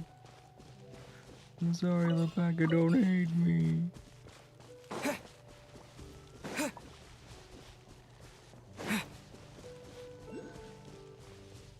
Hi, what are you doing up here? No. Your eyes? That's rude. I would never say that. Just accuse someone of having poor eyesight for not recognizing me. I don't care about stuff like that. Alright, well, let's... Oh, we're supposed to go down. Right, I forgot. Oh, I see you. Come here. I will grab you. A little sparkly. Alright. Man, today has been a weird day, but I'm pretty confident in our abilities to do stuff. And on that note, I think I'm going to use the restroom. I will be right back, everyone. I'll leave you with some music and whatnot.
Hello everyone, I'm back.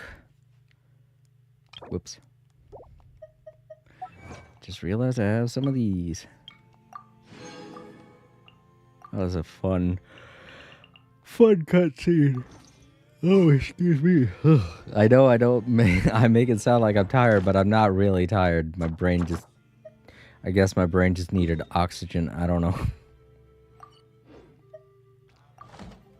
Well, looks like I gotta travel pretty far. No, I don't. They're right down there, I guess.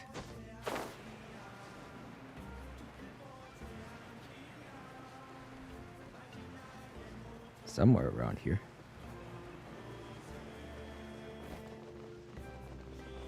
Why do they got these big nets here? I don't know.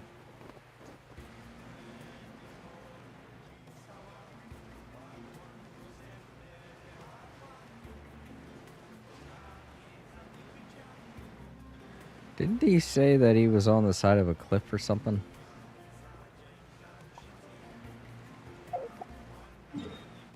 I can't remember. Said they're on the... Oh.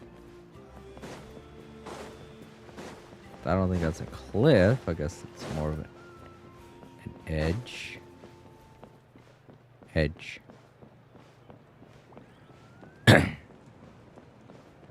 It's a game I haven't played in years.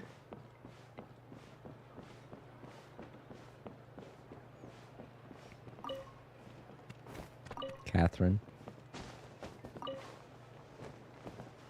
was a fun game. A bit goofy, too. Someone admiring the scenery from the cliff tops. Ah! That must be him! Hello there, are you Vichama? That's me. Did you need something?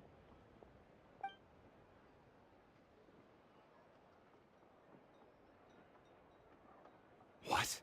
You're saying you can bring someone back from the Night Kingdom? How is that even possible?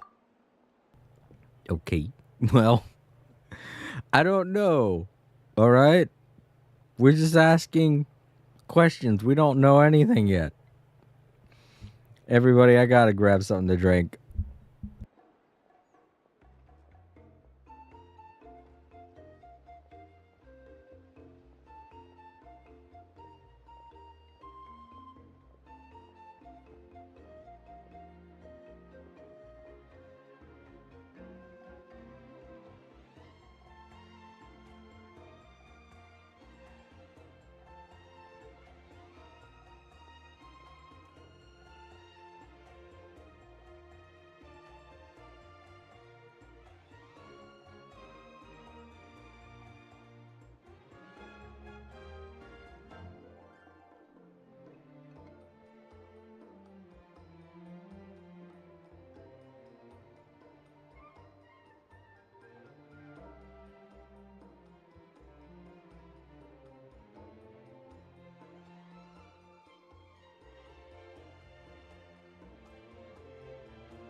You know, I do like Natlan's music.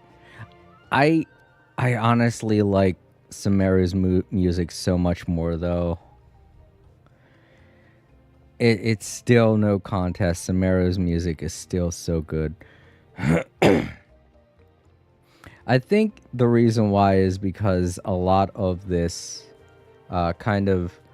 a lot of Natlan's music is kind of reminiscent of Hawaiian music, and that's the type of music that I grew up listening to when I'd spend a day at my grandmother's house or anything like that. And it's like I've heard it like a million times before, so I guess I'm just used to it. It's more of a comfort feeling that it gives me, not really that exciting or it just doesn't generate kind of a, what's the word I'm looking for? I guess vibe, but that's such a vague thing to say. But it makes me Samaria's music kind of makes me want to dance, while Natlin's music kind of makes me want to just sit back and drink a soda and relax, you know? And when it comes to music, I feel like the music that makes me want to dance is the music that I want to listen to the most, because it's the music that fills me with the most excitement and gets me driven to go further in a game, you know? While I'm playing a game like Sonic the Hedgehog, yeah, it will make me rage, but I love the music so much that I keep wanting to play the game, you know? It's a very difficult feeling to describe in words. And to those that know, please just tell me I'm not going crazy by the way I'm describing it. It feels like such an obvious thing. Like there's a word for it that I want to grab out of the air and put into my mouth so I can say it, and I just can't think of it. Sorry. Let me get back to the story. No, if you really think about it, anything's possible in that kind of place. But that would mean... Are you okay? You don't look so good. Everything's fine. I'll help you, but I do have a small request. After I help you find Kachina's ancient name, I want to use the stone to look for my friends as well. Your friend? Oh, why not mention someone named Malco? Is that who you're talking about? Yes, but I'd rather not get into it if it's all the same to you. That's not a problem. We agree to your request. Yeah. Since you're helping us find Kachina's ancient name, it's only right that we return the favor. Then we're agreed. Can I have a look at the stone?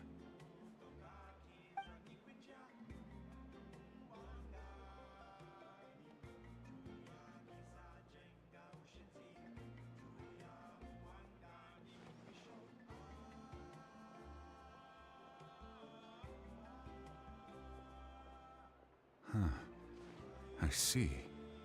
From what I can tell, it functions almost like an abyssal pylon. Both connect the Night Kingdom to the living world. Once the connection is established, the abyss will come surging through the opening like a predator honing in on the scent of blood. So we have to be sure not to use it in a tribal settlement. Wow, you got all that just from looking at it? I just picked up on the basics, really. I still have no idea why it works.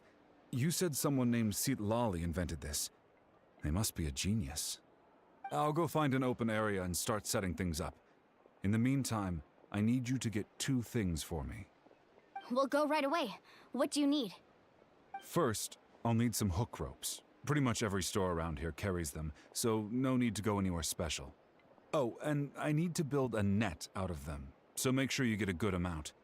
Wait, are you saying you're going to use a real net to catch Kachina's ancient name? How does that work when one's tangible and one's not?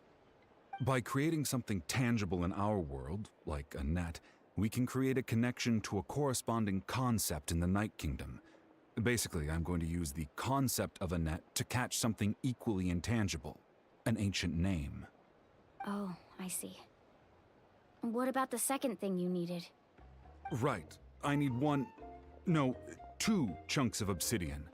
Once we bring the ancient names into our world, we'll need a place to store them. Normally, you can only get obsidian from the Children of Echoes, but I heard there's a traveling merchant from that tribe around here somewhere, so maybe you can try your luck there. Gotcha! Alright, let's split up. See that clearing? Let's meet over there when you're done. Oh, and you can send someone with me if you want. In case you're worried I might take the stone for myself. What do you think, Chaska? There's no need. Lena spoke highly of you. That means you're trustworthy. I appreciate it, even though that doesn't mean much to me anymore. Anyway, it'll take some time to set everything up, so no need to rush. I'll see you in a bit.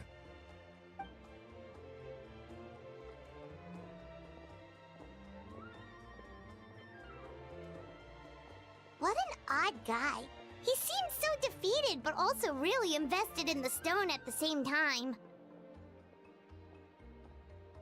I don't have any more insight than you, Paimon. Let's just focus on the preparations for now. Hang on, Kachina. We're coming for you.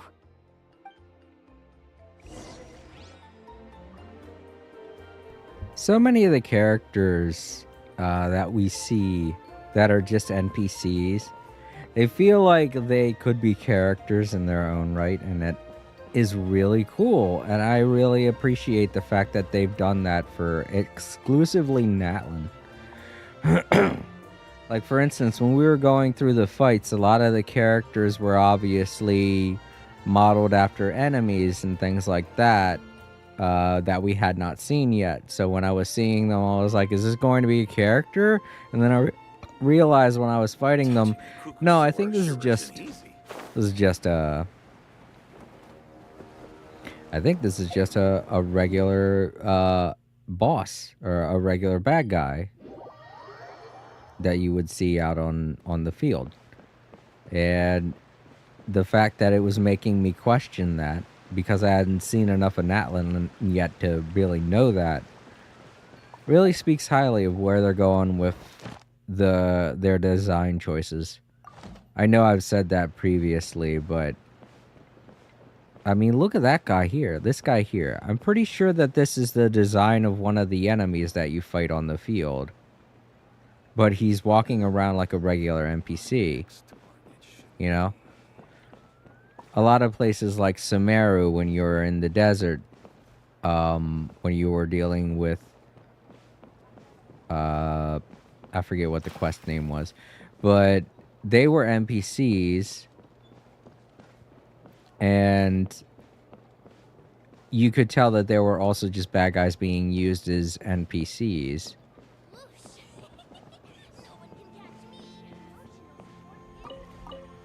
While with this, it's the NPCs are just like regular casual people that you meet, but they are also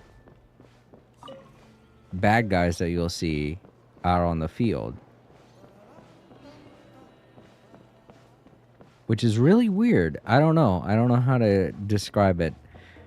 I know that in Sumeru with the desert people, they were bad guys at some point, and then they decided to change and be good guys, and that's why they were NPCs. But you don't get that feeling when you're walking around in tribes of Natlin and you see people dressed like enemies. You get the feeling that they're just regular people that are just happen to be dressed in the same outfit as the enemies. I don't know how to describe anything that I'm saying right now. This is the downside to having dyslexia. There are like so many words to describe how you feel, but you can't grab them. You know? You run through all the other words that you want to use, but they don't fully... Oh man, there it is again. They don't fully depict what it is that you're trying to get at. They don't really give you the right... They don't really make it to where it's being described in the best way. And it's so annoying having dyslexia that there are words to describe what you're feeling, but you can't think of them. But someone's that's like standing right next to you when you're describing it, they'll say it, and you'll be like, yes, exactly, that's the word I was looking for. So when I'm streaming and I'm trying to describe these things, and I've got a million words rambling around in my brain, I'm like, I gotta grab one of them, and then I grab the wrong one, and I'm like, no, damn it, that's not it. So forgive me if I am trying to describe something and I'm just not getting my point across very well. Hello. Do you have any hook ropes for sale? Hook ropes? As in rock climbing equipment? Yes. How much for your whole stock? Oh, the whole thing? Let me see. That would be 30,000 mora in total. Deal? Deal. Wait, really? What, you want me to drive down the price? We just need these as fast as possible. Thanks. Oh, no problem at all. I'll even pass along some information on the house. These ropes are usually used by rock climbing enthusiasts. If you want to learn, Roka's the person you want to ask. All right, that's everything. Here you go. Now we need the obsidian. Let's go talk to the traveling merchant Vichama mentioned. that person's just like, oh my god, they're buying everything? I thought I wasn't going to make any money today. We just made that person's entire year. No one can catch me. Aw, I like that kid. He reminds me a lot of me when I was a kid. Except he has a better name than mine, so I'm a little jealous. Excuse me, do you sell obsidian? Why, yes. I've got a chunk for sale right over there. Perfect. Is that the only one, though? We actually need two. That might be tough. Tell you what, I'll take a look through these boxes over here, and we'll see what we can find. Thank you so much. We'll wait here.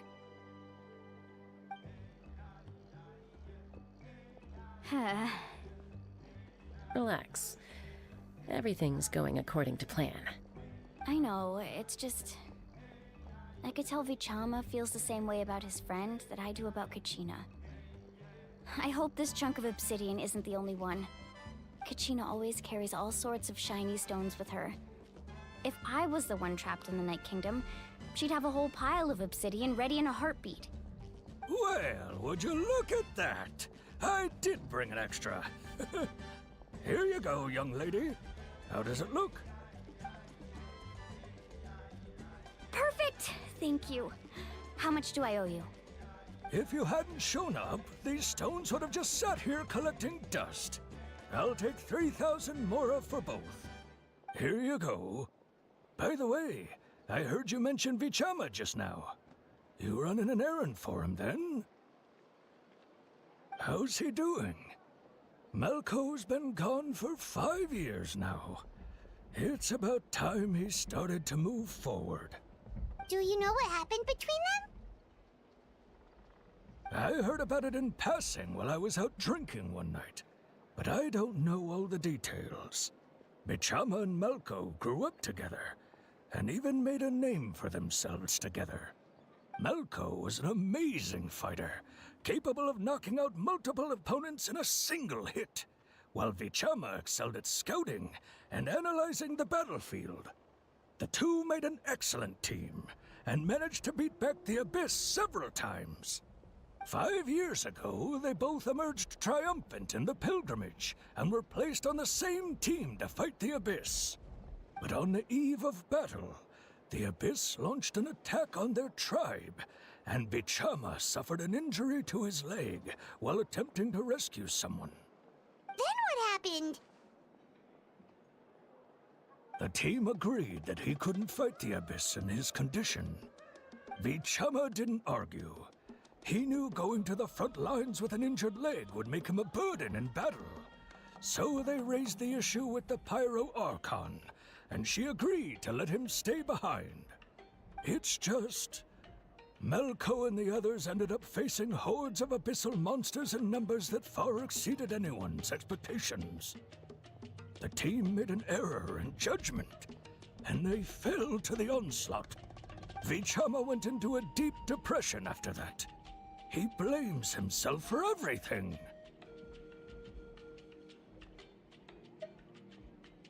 Oh, you're not wrong. But it's possible he chooses to blame himself. Not because he did something wrong, but because he wasn't able to do anything at all. I've tried convincing him to move forward, to stop dwelling on the past. But the shadow of Malco's death hangs over him still. The Abyss has caused so much suffering, and some wounds never heal. I wish there was something he could do to make himself feel better, but... anyway, that's the gist of it. Maybe you could help him talk things through sometime. I would really appreciate it. Yeah, right. Yeah, I feel his pain all too well. It's a pain all of us tend to feel about loss.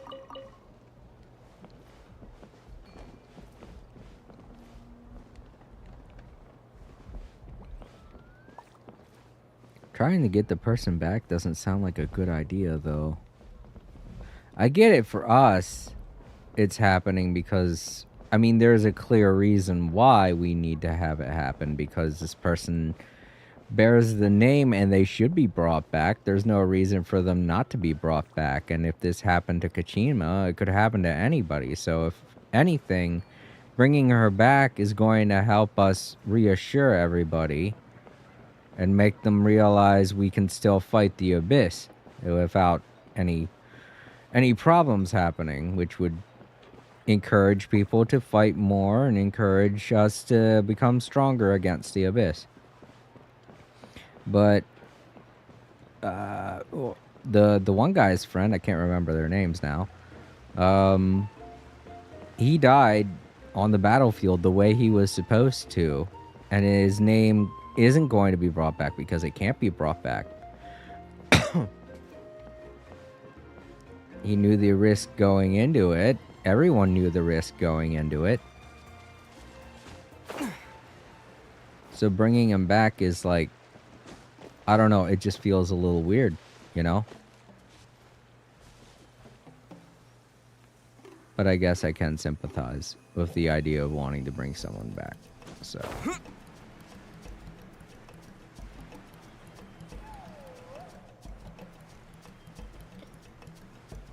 That's the word I'm thinking of. It feels a little selfish. I'm not going to say that it's not the right thing to do, but wanting to bring someone back when it's not going to help anyone but yourself feels a little selfish.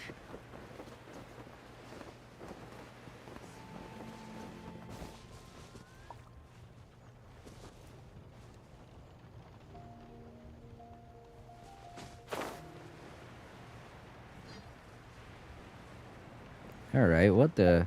Wasn't I supposed to meet him down here?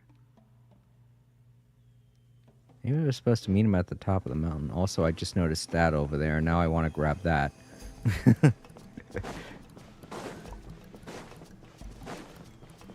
I'ma get you! Sparkle, sparkle. Oh, what the hell is that?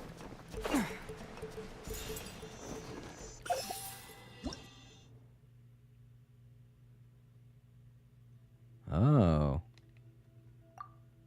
Oh. Alright. I'm not going there then. Oh, maybe it was on top of the... Because, I mean, I can get to the top. Yeah, it says it's up. No, it says it's over. Yeah, it says it's over that way. Oh, but... Oh, okay. I see. I get what they're going for now. I gotta get to the top and then walk over to that side of the mountaintop.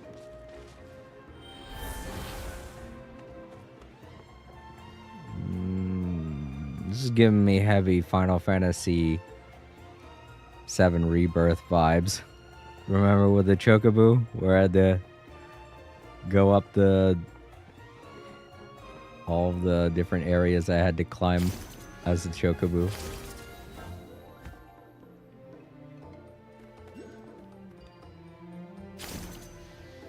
Hello?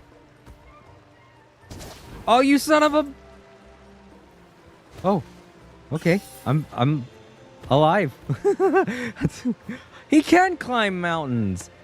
You little shit. I didn't realize you could do that. Oh, he can't climb them very... Okay, he can't keep climbing them. He can only go up a short distance.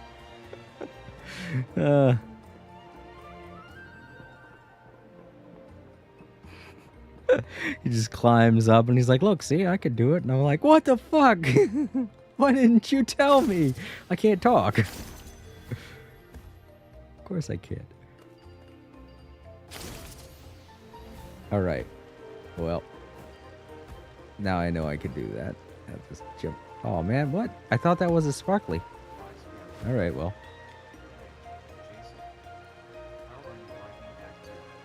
Yo, Bryce! I'm liking Act 2. I really love that cutscene between El Capitan and the Pyro Archon. Can't remember her name now, dang it.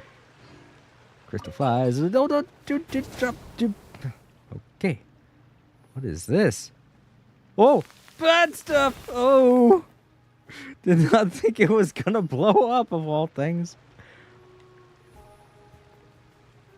Oh, I can eat it. Now what? I got fire breath? I do. Like Spyro. And Spyro 2, Ripto's Rage. Cute. Alright. Well.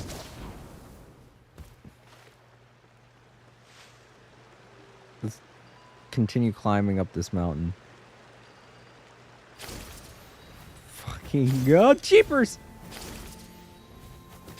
Sorry, I'm still learning.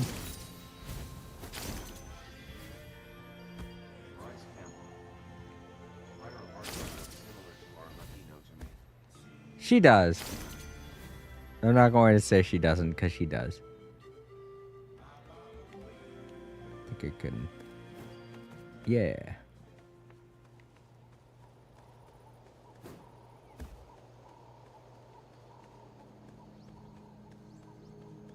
Man. I'll just run over there now.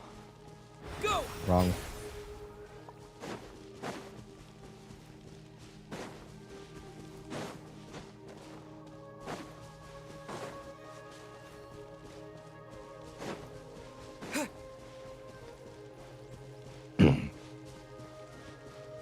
Also, Bryce, I had a couple of problems with my stream because I added a few things on with OBS, but they were causing problems with my stream and it kept cutting out. So, as much as I would like to add a bunch of new things to my stream elements, I'm just not proficient enough, especially since I can't really test the things that I added.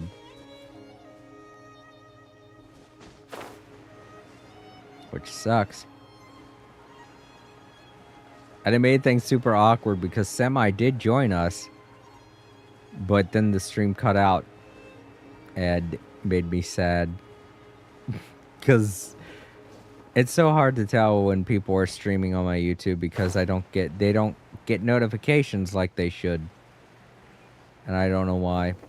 Ever since I swapped to OBS from Streamlabs, notifications just don't go out like they should. At least in terms of YouTube and Twitch themselves. For Discord, yeah, the notifications go out, but that's because it's a separate thing.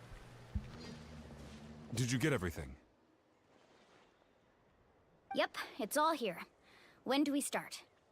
I've made all the necessary adjustments, so we're good to go.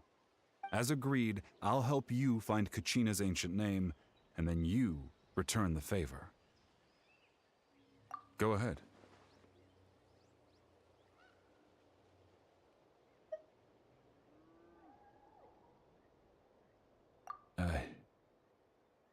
Yes.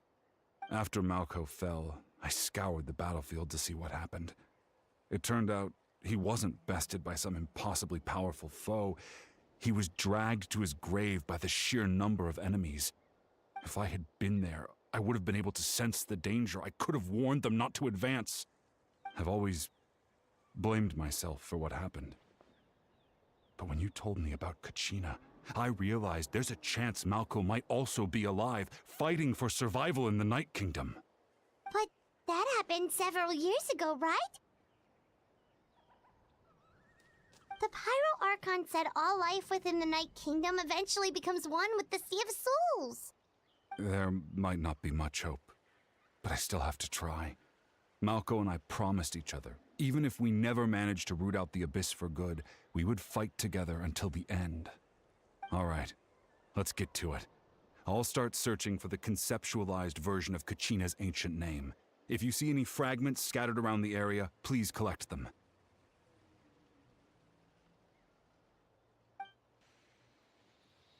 Bryce Campbell. That is weird. Make sure you prepare yourselves for battle. As I said, the stone will link the mortal realm to the Night Kingdom. The Abyss will likely emerge in response. Look at that golden thing. It must be one of those fragments Vichama mentioned. Let's get closer. Oh, we gotta collect them with square. Okay.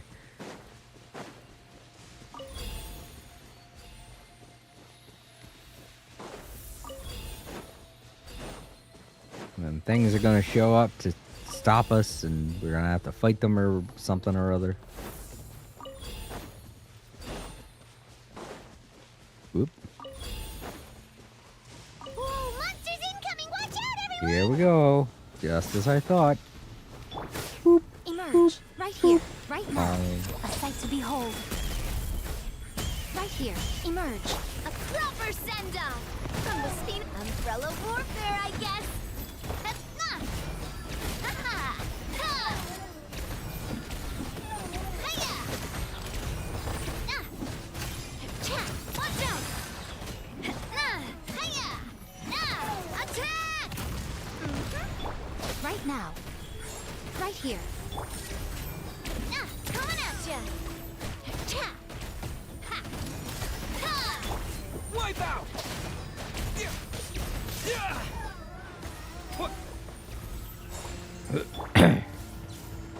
Oop, these guys. Come on out. Watch out! Ha-ha! Hiya!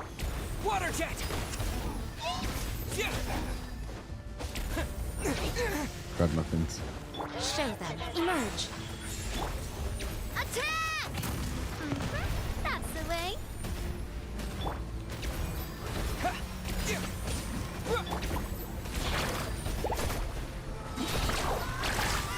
Catching at the flame! Whoosh!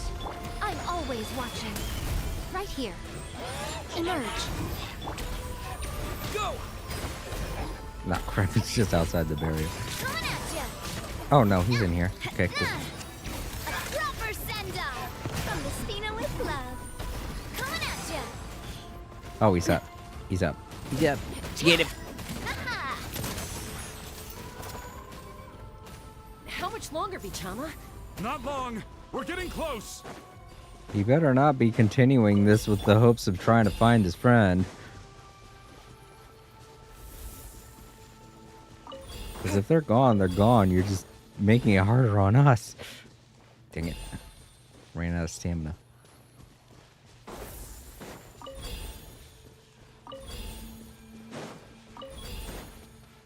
Damn it. Great, that should do it. Vichama!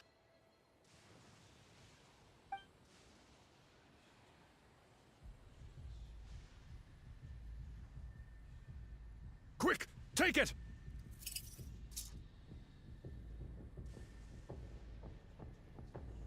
I found Kachina's ancient name.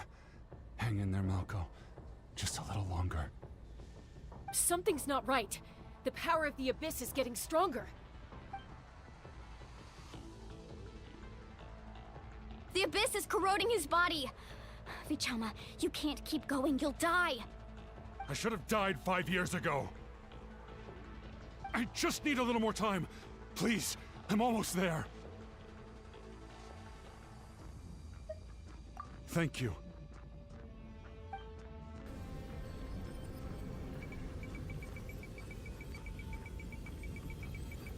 Whoa, watch out! The power of the Abyss is strong.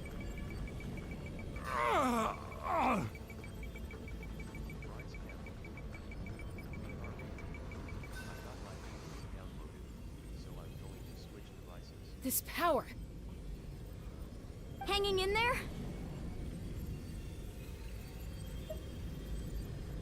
Malco. No! Why can't I find him? Why? We can't wait any longer. Pull him away from the stone, Mualani. I already tried, but the power of the Abyss has him in a chokehold. It's like he's tied to the stone with an invisible rope. In that case, we have no choice. I'm sorry, Seat Lolly. Get back! Chaska! Wait!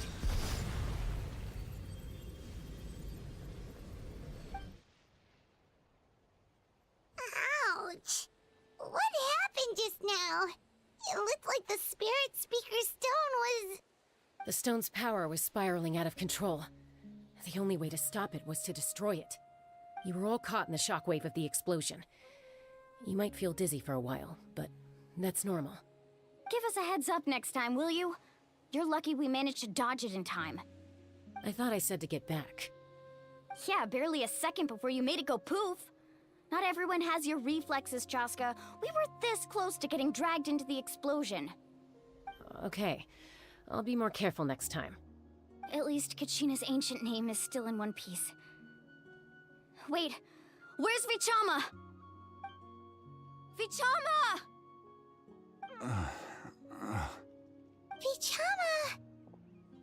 I couldn't find Malko's ancient name. It must be completely gone by now. Once your ancient name disappears, there's no coming back. From the very beginning, I knew there was a slim chance, but still. And now... it's too late to save him. From the minute he left that day, it was already too late. Vichama. I'm sure he's heard enough condolences over the years. Let's just give him some space. Huh? What's that in your hands, Vichama? It looks like something's glowing! Huh? This is...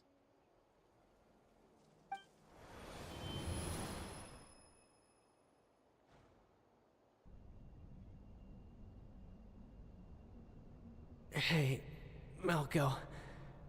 Got any strength left?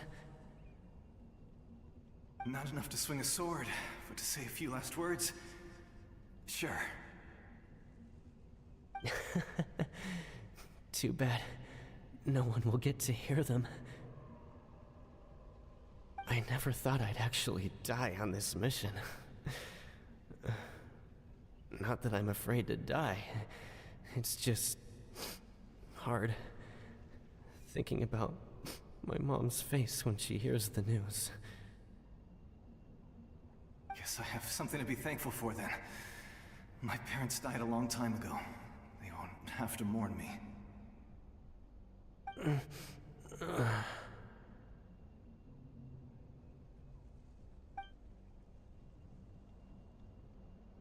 Pisak! Always had to beat me at everything, didn't you? Right to the end, you were never one for goodbyes. Maybe you're right. Maybe no one will get to hear our last words. But just in case... Vichama... I'm so glad you didn't come with us. Don't be sad. Just... keep on living. For the both of us.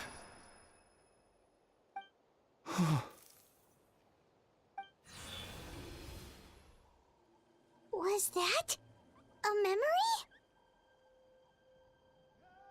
Seems like we were able to salvage something after all.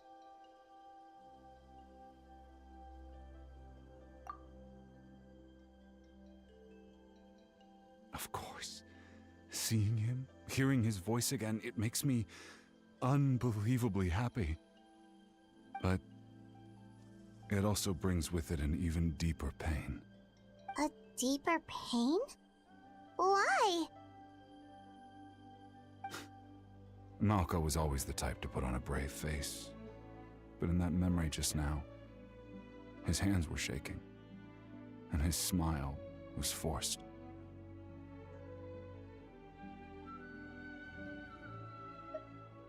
For all these years, I regretted not being able to fight alongside him to the end. And now I know, at the end of his life, he was thinking the same thing. Vichama... I'm fine. Actually, I heard Chief Wyna wasn't really on board with your plan to go to the Night Kingdom. When you asked for my help, I hesitated too. I knew helping you find your friend's ancient name meant leading you one step closer to danger. But I also understood why you had to try. Everyone has regrets in life, but not everyone gets the chance to make up for them. Once allowed to fester, guilt strips us of our most valuable qualities as warriors. In that sense, we might as well choose the braver path from the very beginning. If I could do it all over again, I would have followed Malco to the front lines no matter what.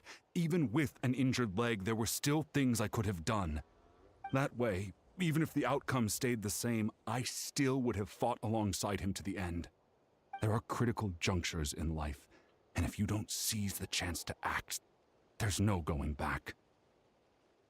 That's something I had to learn in hindsight, but you're still at the crossroads of your journey, so I hope you can walk away without regrets. Thank you, Vichama. I feel even more determined now. Kachina will come back to us. I'll make sure of it. I promised I would find her, and I intend to keep that promise. That's good to hear. Strange. My body, it's... Once abyssal corrosion enters the body, a portion will fuse itself to your internal organs. Even though the Traveler possesses powers of purification, the corrosion can never be fully eradicated. Thanks to him, though, you were only briefly exposed. Slowing your breathing and controlling your emotions should help you keep the symptoms in check.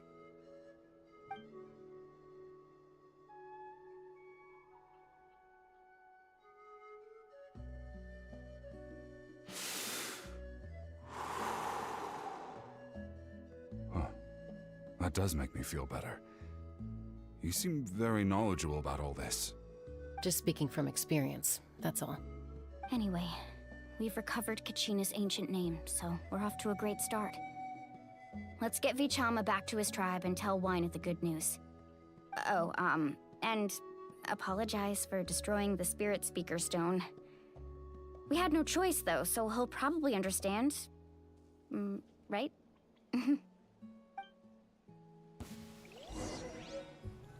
Oh, looks like that's never going to be used again. Yo, Bryce, welcome back.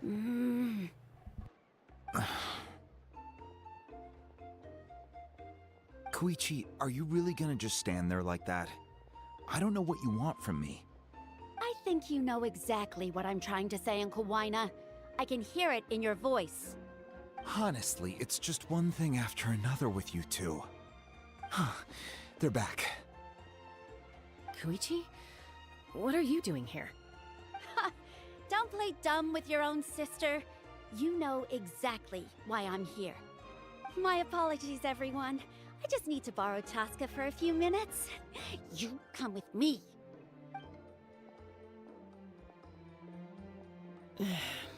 I'll be just a moment. Who is that? Koichi, Chaska's younger sister. Although the two aren't actually related by blood, it's kind of a long story.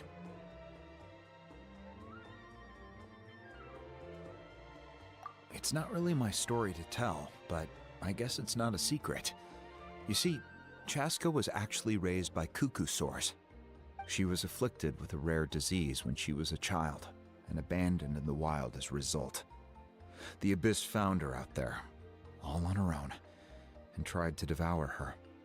But in the end, all that did was trigger her will to live. That strength of will pushed her to survive.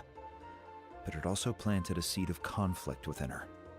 Eventually, she was adopted by the cuckoo sores. Wherever they went, she followed, getting into fights right and left.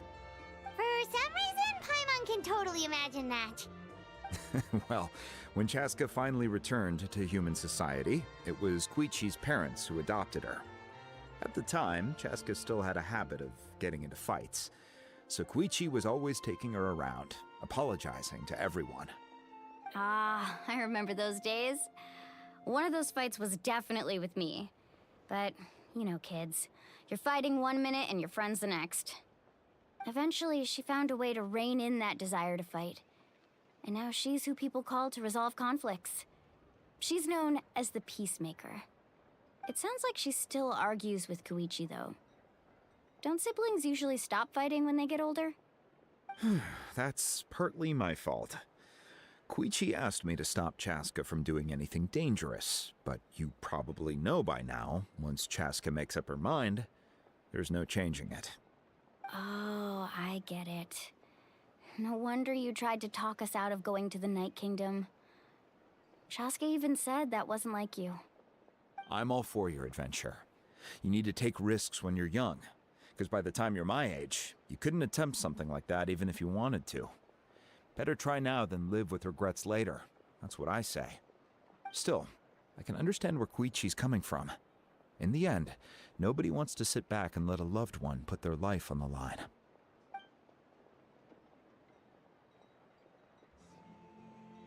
All right, it's just the two of us now. You have 1 minute to explain yourself. I don't have anything to say. You don't have to approve, but you should know I only do what's necessary. That attitude is exactly the problem.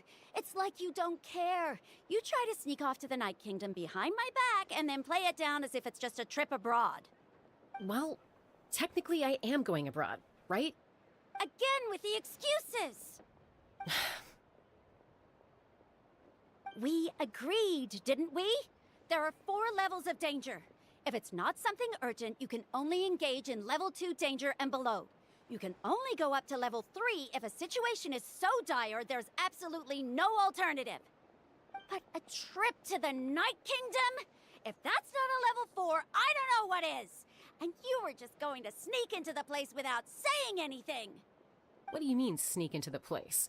I always planned on walking in there with my head held high. You bought off Uncle Wina, didn't you? He promised me he'd stop you from doing anything dangerous. Oh, it's like he didn't even try. You feel like he went back on his word. What if I told you my mind was made up, and there was nothing he could have done? Not even by force. Oh, I knew it! So he did try to say something, but you didn't listen. This is important. If you were in my shoes, you'd make the same decision. You don't know that? I'm a doctor, and I handle logistics. If you're going to waltz into a dangerous situation where you could lose control at any moment, it's my duty to say something. All right, whatever. Anything else? What do you mean, anything else? Why don't you reflect on what you've done and promise me you'll stay put? Time out. Is this one of our normal arguments or a serious one? Chaska, does it sound like I'm joking? Then, you need to know something. What happened to Kachina was partially my fault. I can't leave her there to die. That's not who I am. But the person you become when you lose control, that's also not who you are. That's a different issue. You said it yourself. A person is only as good as their morals. If I want to live in Natlan, I need to display qualities that make me worthy of this nation. I'm sorry, I just had to pause it with the Finches and all. I kind of want to see the Finches enact this conversation instead of these two. I think it would be a lot cuter and funnier for some reason. Just both the Finches arguing like how those two are arguing. I know that's what they're trying to get at with this display, but it is kind of funny to think of Finches doing that. I've also told you that managing your condition is equally important. Sometimes you have to make sacrifices. All right, let's stop this here. If we keep going, I might actually have to get serious. And I think Wina prefers his roof attached to his house. Is that a threat? That sounds like a threat to me. Koichi! Younger sisters are supposed to listen to their elders. So, you're really going to go, no matter what I say? I'm supposed to be your sister. Then support me. I'll be back. All you have to do is wait. Even if the Finches were fighting on the level of people with visions, that will be pretty funny to see. I think anyway. It doesn't have to be on the level of power levels and all that stuff. It'd just be funny to see the Finches doing flips and shooting arrows of ice and stuff like that. Tosca. So, that's it. Why'd you have to turn out to be so darn annoying?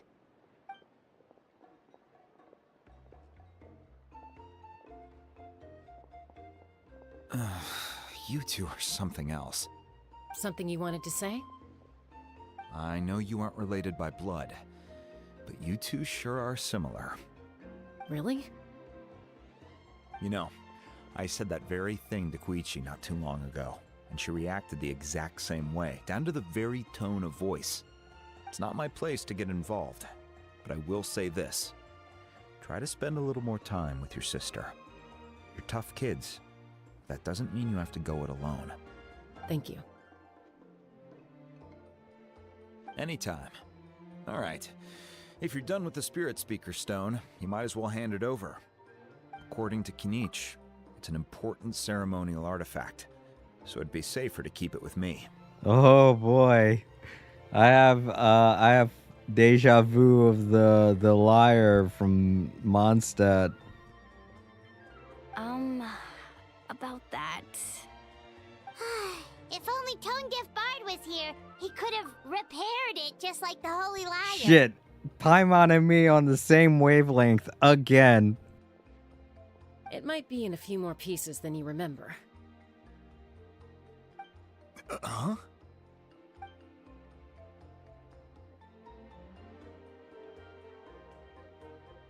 I see. Sounds like it was an urgent situation. If someone's life was on the line, then you had no choice. Still, Citlali's going to be a nightmare to deal with now that you've broken her stuff. I'll explain everything to her later. Stay safe out there in the Night Kingdom, okay? I'll wait here for your safe return.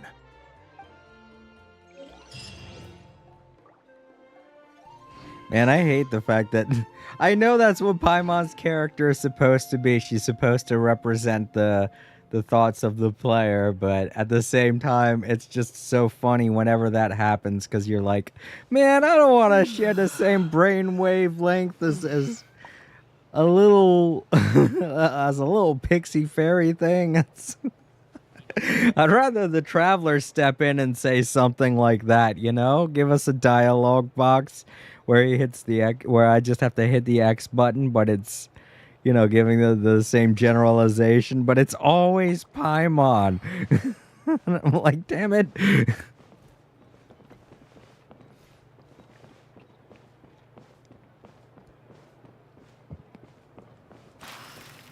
Hi.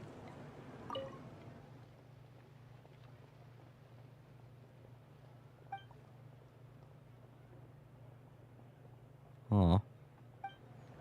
Wait a minute.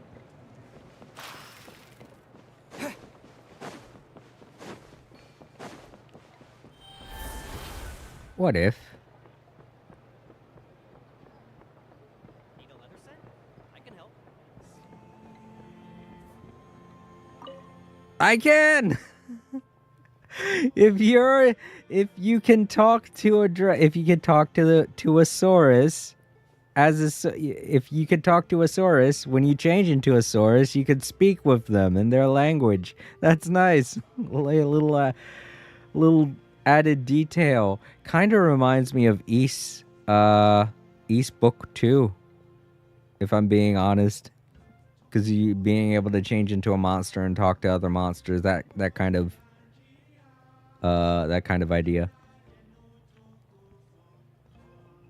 So I guess it's not just Kanich's Saurus that acts that way. All of these types of Sauruses act kind of bratty. That's good to know. It's good to get an idea of their personality type. Yeah, look at this. Sorry, I'm not in the mood. Don't think I'll be in the mood tomorrow either. Gosh. These types of dragons or Sauruses are so bratty.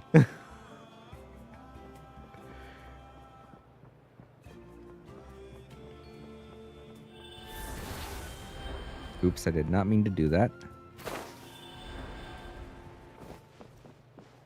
Alright, let's go back to the place. I'm gonna jump off there and glide to it. I bet I can. That'll be so fun.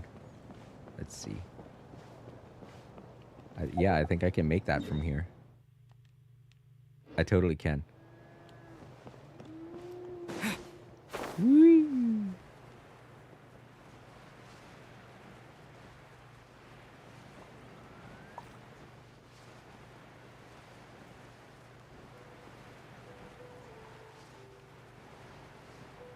But yeah, Bryce, your stream, how did it go? Did you get all the way to the end of Act 2? Or did you, just like get halfway through it and decide to, like how I did with Act 1?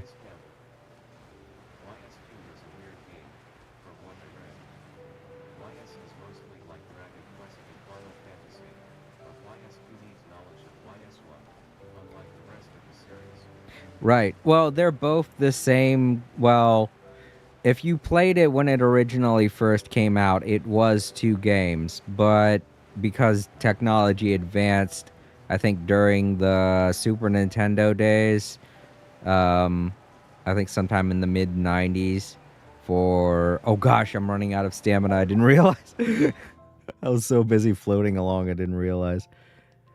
But, yeah, what was I going to say? Oh, right. During the mid-90s, I think it was the TurboGrafx. The TurboGrafx version of East Book 1 and 2 were a combined game. They combined them both into one. And they've both been one game ever since then. So earlier versions of East 1 and 2 were both separate games for, I want to say it was, I can't remember exactly. I know it was an 80s console. I just don't know which one. But when technology advanced and they realized they could put both of the games into one game, that's what they did. So both games kind of have different play styles, but are still similar. Oh. Oh, okay. All right. Hmm.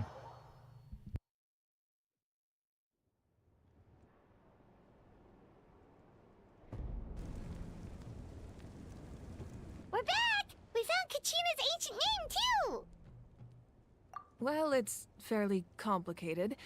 Let me give you the condensed version. The Fatui again? We can't go anywhere without them causing trouble. But what if the Fatui finds out you've lost your power? Won't they try to take advantage of the situation? That's why it has to be our little secret. No one else can know, or we're asking for trouble. Look, I wish I could offer you some sort of consolation, but I won't lie to you. With multiple factions closing in, there's nothing comforting about the situation we're facing. Still, all you need to do is focus on your goal. You can leave the complicated matters to me. I can also step in on the Pyro Archon's behalf. There's a limit to what I can accomplish, but I'll help you however I can. There's no need to be so modest, Yan-san. Your incredible strength has long been a well-known fact. You're the pride of your tribe. Archon, I'm sorry about before. You have so much on your plate, so much that you have to worry about. But all I could do was focus on my own feelings. You have nothing to be sorry about. We all get overwhelmed by our emotions, myself included. Your reaction to Kachina's disappearance, I understand that feeling very well. Well, now that we have Kachina's ancient name, let's go track her down. Follow me.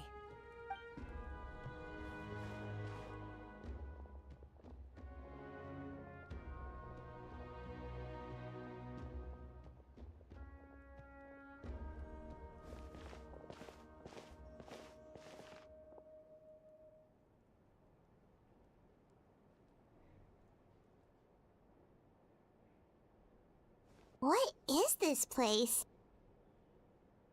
Hey, isn't that Atea's talisman? Good eye.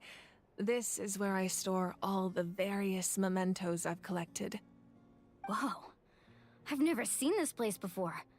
There's so many things in here. It looks like there are items from every tribe. Collecting them must have taken a lot of effort. I suppose you could think of it as a hobby of sorts.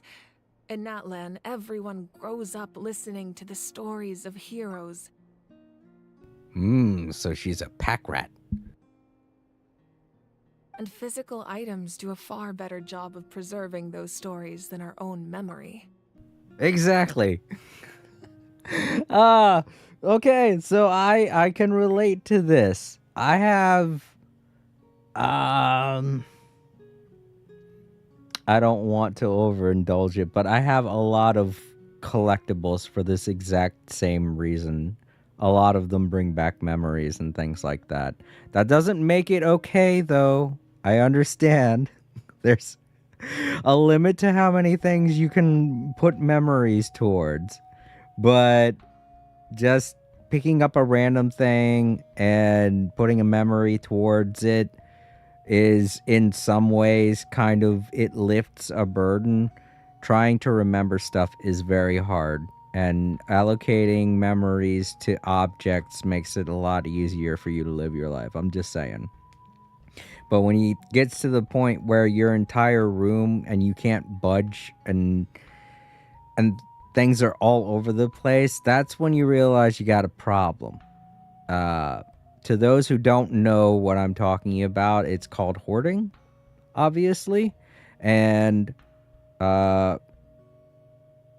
member of my family has a problem with it, and we've talked with her about it several times. But she's got to learn that hoarding is not the way to unburden yourself. It's just going to create more problems when you do stuff like that. So while I do sympathize with the sentiment that they're getting at with what's going on in this, you have to realize that there is a limit to the things that you should be collecting, you know? You do not want to go overboard, because then the next thing you know, you'll have fucking newspapers and boxes and all kinds of stuff all over the place in your house, and you won't want to get rid of it because it's tied to a memory that you want to cherish. And that's not good in any healthy sense. So, yes, this is very sweet. I will admit that. And I myself have a few collectibles that maintain memory. I'm not going to say that I'm above this. I've done it before. I do it before. But I'm just saying there's a bit of a warning that I want to make clear to those watching this. Do not get obsessed with this kind of behavior, because it can consume you.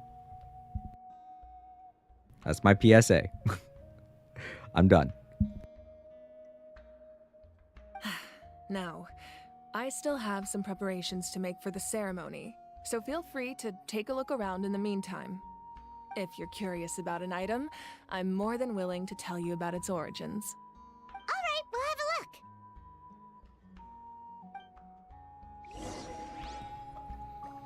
look. Alright, let's take a look. Obviously. This is Atea's talisman. I'm sure you're familiar with this one already. Atea was rarely ever without it. The talisman brought her a lot of luck in battle. I like how she's getting ready, but every time we approach something, she's going to chime in and be like, oh yes, this, I remember this. Like Ariel from The Little Mermaid. Hey, there's a fishing rod here. It must have belonged to the people of the springs. That's right. It belongs to a legendary fisherman named Matavaru. I have his entire set of fishing equipment, actually. He and I met in a tavern. He told me about a particular kind of giant fish and his meticulous plan to catch it. In his eyes, I saw a hunger and a strong fighting spirit. To him, the sea was the battlefield upon which he staked his honor. So, did he do it? The next time I saw him, he was covered in scars. It turned out the fish he sought had been corroded by the abyss. He managed to kill the fish, but sustained a serious injury in the process, which meant he could never go deep-sea fishing again. Can a fisherman claim victory if he fails to bring back his catch? That's what he asked me in the end. Well, Paimon thinks he won. That was my answer as well. The experience was far more valuable than the prize itself. In the end, he didn't want his tools to go to waste, so he gave them to me. Yo, Suzanne, it's good to see ya. Welcome. Wait, that means you also know how to fish. Maybe we can go head-to-head sometime. All right, cool. Well, I'm stealing this fishing rod because I'm collecting all of them. But yeah, when I mentioned the Little Mermaid, it kind of made me think, oh, you know what? That's what we're doing right now. We're exploring her I can't remember what Ariel called her collection. Oh, awesome. That's great, Suzanne. Don't spoil anything for me, though. But yeah, now I want someone to make a Little Mermaid reference about this. Hey, Katsumi, it's good to see you too. Oh, it's great to have both of you here. Ooh, what about this one right here? Whoa, this weapon is huge! Which tribe did it belong to? Ah, that weapon belonged to Tenoch, a hero from 500 years ago. Strictly speaking, he didn't belong to any single tribe. That's because even before the disaster with the Abyss broke out, he had already been exiled. Exiled? It was a punishment imposed out of necessity, but he accepted it all the same. He believed it was what he deserved. When the Abyss attacked, the tribes found themselves in urgent need of a powerful figure to lead them into the battle, and there was no one more courageous or resolute than him. He united the 6 tribes and accomplished great feats throughout the war. Ultimately, he perished, and because he had already lost his ancient name, the Ode of Resurrection was unable to bring him back. And so, he was laid to rest, alongside the countless warriors and civilians who lost their lives, buried in the soil of his native land. Wow, he sounds like a true hero. Indeed, even now, his story is told throughout the land. Part of me feels like the main reason why she has all of this stuff is because she's, unlike all the other Archons, she's not immortal, so she's not going to live as long.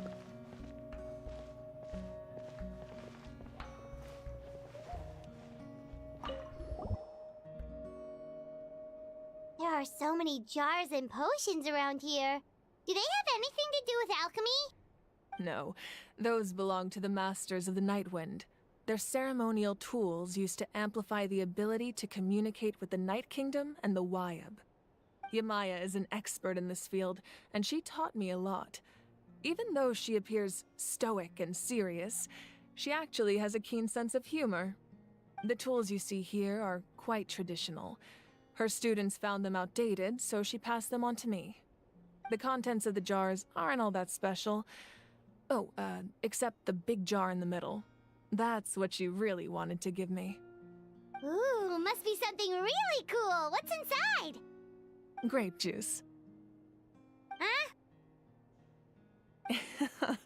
It's quite tasty, although probably expired by now. I'll be the judge of that. And so will D. Luke.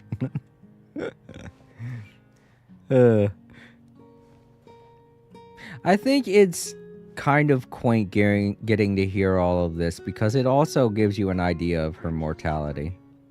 Yeah, sure, grape juice. By now, I don't think it's grape juice, you know? Hint, hint. Grape juice expired. Isn't that Exactly. That's what I was hinting at, Katsumi. Yeah, I do like hearing all of this. It gives you an idea of her mortality and that she's more down to earth with everyone of Natlan as opposed to all the other Archons we've met who have been living for freaking centuries, so they're not as connected to the people as she is.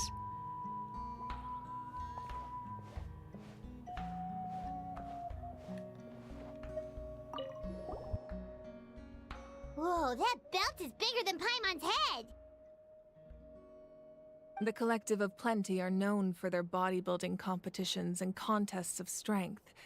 This belt is a symbol of great honor within the tribe. The association with strength might also have been the reason the original belt was extremely heavy. It was difficult for even 2 people to lift. And even if a warrior had the strength to put it on, wearing it for any length of time would still leave them gasping for breath. Sounds like it. So the owner of the original belt, Kitera, commissioned a craftsman to make a copy identical in appearance but far lighter in weight. That is the belt you see before you. He would often wear this version when training in order to protect his waist. Or he made a lighter version so he could wear it all the time and show it off. I mean, Paimon's not wrong. There's multiple reasons to make something like that. Make sure to handle everything with care. This cup, for example, it's heavier than it looks. What? Oh, you mean the giant freaking horn thing? Of course, that's heavier than it looks. Of course that's heavy. It doesn't...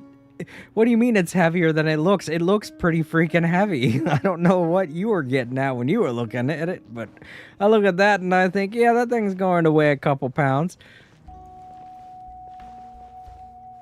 Wait. Oh, dude, a record player. It looks exactly like the table, so I'm like, wait, what's that spinning thing? Oh, I want to hear about this. Oh well.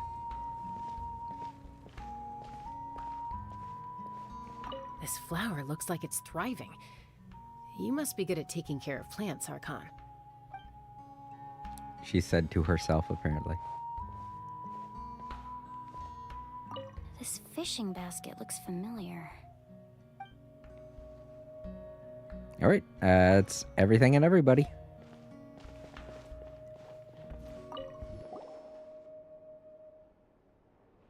The powder still needs some time to settle, so let's wait a little longer. Well, what do you think of my collection? Do you feel like you have a better understanding of Natlan's culture now? Look at this stuff, isn't it neat? Wouldn't you say my collection's complete? Yeah, if each item represents a different story, seems like Natlan's really been through a lot. Does every item hold a special memory, just like Atea's talisman? That's right. The items in my collection actually serve a similar purpose to the ancient names passed down among the tribes. They demonstrate the true shape of time. The shape of time? Most people perceive time as a linear concept, almost like a straight line that can only move forward. We cannot change the past or predict the future. But there's also a different theory, one that I believe to be closer to the truth. Namely, that the past, present, and future all exist at once. At once? Paimon's not sure she understands. Let's say your journey ended right now. Thinking back on your experience in each nation, which one would you say was the most important? Exactly. Even at the end of your journey, the things you experienced along the way don't cease to exist. They become part of who you are. Take out a portion of that journey, and you would likely make very different decisions, and eventually arrive at a very different destination. The future is the same way. It exists even though it has yet to come to pass. We just lack the means to perceive it. Of course, there are those with the power to foresee the future. They simply call it by a different name. Fate. You're quite familiar with that concept, I would imagine. Well, I'm no Mona, but, you know. That does kinda make sense. The future hasn't happened, but already exists. Humanity excels at living in the present, but too often we forget the past and neglect the future. While the pilgrimage and the Night Warden Wars lead us to a better future. Only by uniting the people of Natlan across countless eras can we fight back against an enemy as formidable as the Abyss. To come up with such a set of rules, the first Pyro Archon must have possessed a level of insight I can only imagine. Bryce Campbell. That's correct. At first, he was a mortal man with no special power. After he ascended to the Divine Throne, he used it to borrow power from the heavens and establish the rules of Natlan. Namely, a framework through which ordinary people can ascend to Archonhood. I don't think Einstein exists in this world, so even if he did, but even if he did, she would just be like, I don't get this big-headed guy. By holding the pilgrimage, we're able to determine the strongest among us. And when that person ascends to the Divine Throne, their inner flame will awaken. In addition, the sacred flame will grant them significant knowledge and memory of this land. After all, that's how I came to know everything I just told you. So, it all comes down to the power of the Divine Throne and the rules. Wait, is that a family portrait? Yes, that's my mother, father, younger sister, and the little saurians we raised. I turned a piece of my dad's leather armor into a canvas and commissioned a famous artist to paint our likeness. Your sister is so cute! It looks like the two of you are really close. Paimon was having a hard time thinking of an Archon as an ordinary person, but seeing this portrait, it kind of makes sense now. It really doesn't look like there was anything special about you before. Oh, wait, is Paimon allowed to say that? Wow. Look at my face. Look at Traveler's face. The little smirk on his face. Cherish that. We rarely get to see him do that. It's just so precious. A little late for that question, don't you think? Sorry! Paimon's so sorry! Paimon's mouth works faster than her brain sometimes! It's alright.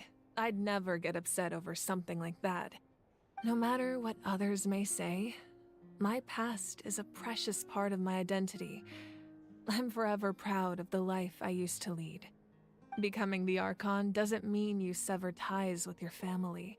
The position just comes with a lot of responsibilities, so it impacts how often you get to see them. My father made the most delicious stew, so my sister would often bring me a large pot of his cooking, and he would sit on a blanket and eat it together. One time, we didn't close the door securely, and the saurians you were raising ran into the room and knocked over the entire pot. My sister immediately burst into tears. The two troublemakers were going for the meat, but when they saw my sister's distress, they froze on the spot. I still remember the way they laid there, sulking like a pair of children, even after making such a mess. It was frustrating, but in the end, all I could do was comfort my sister and move on. Wow.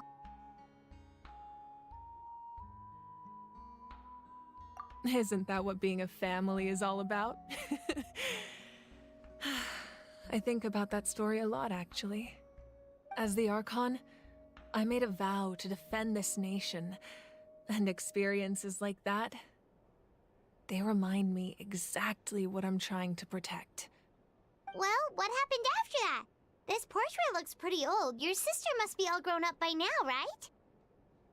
I believe she ended up working as an architect and artist.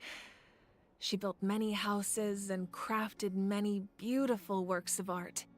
Anyway, that's enough about me. Now that the powder is settled, we can begin. Iansan, Mulani, Chaska. Over here, please. Place the ancient name up there, and then we'll begin. You're right. It's placed. Oh, I also like this camera angle. You can see the picture a lot better. I like that they put it like that, as if to be like, yeah, wasn't that a sweet moment? Now let's continue with the story. Can I talk with them? No, I cannot. All right. Let's see what we do.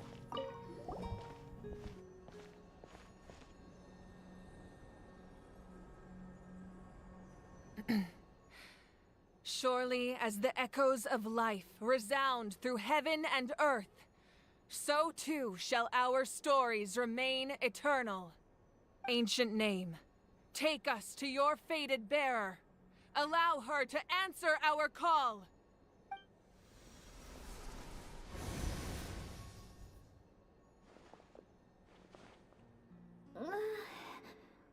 Am I hallucinating again? Kachina, are you okay? Huh? I'm not seeing things, am I? Is the Abyss playing tricks on me again? It's okay, Kachina. It's just us. We're trying to find a way to bring you back. Everyone, you have to listen to me.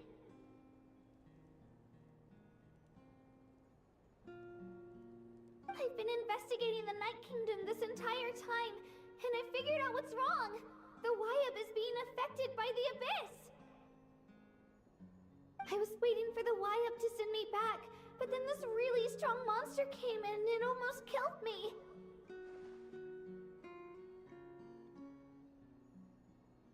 The Wyab saved me, even though its power is weakening, so I've been hiding from the monsters while trying to find a way to help.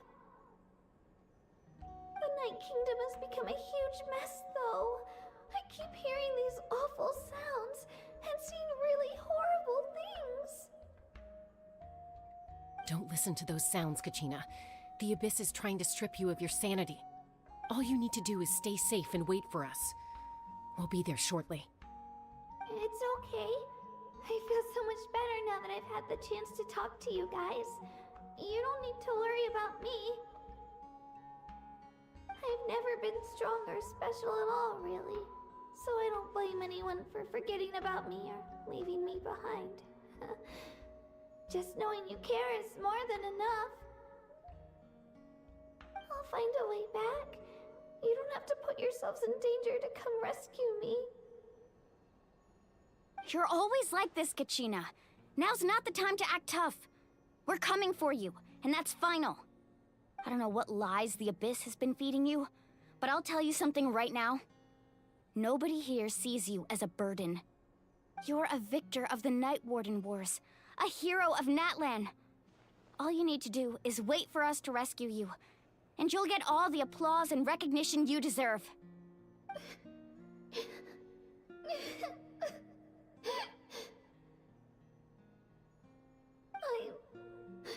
I'm really scared. Everything's so dark and creepy here. And I want to go home.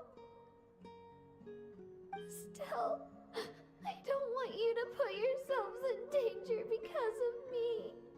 I don't want to hold anyone back ever again. All you need to do is place your trust in us, just like you always have. No one fights alone. We're not leaving you behind. Not ever. Yeah, we're so close. We can't call it quits now.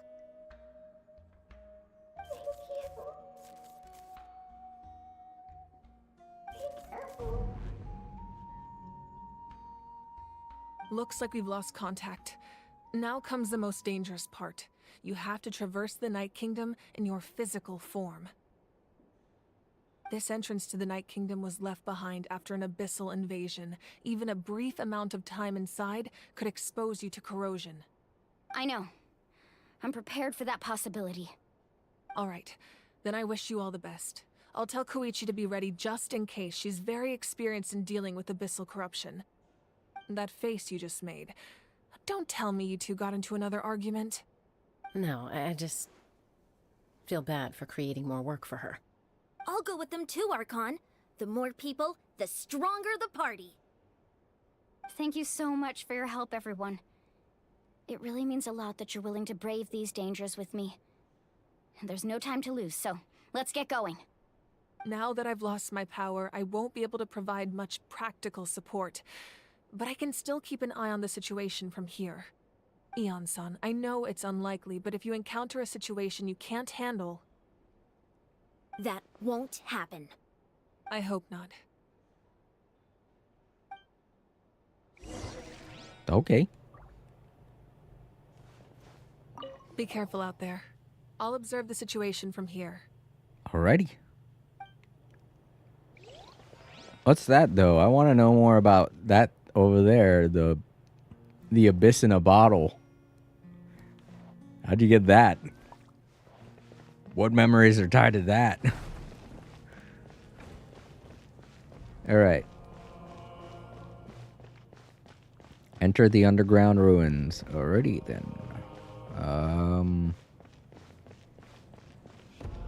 Oh, I guess by going out here. Alright.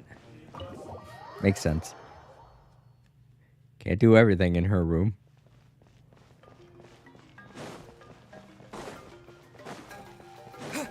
Wow, that is a very distance. Okay.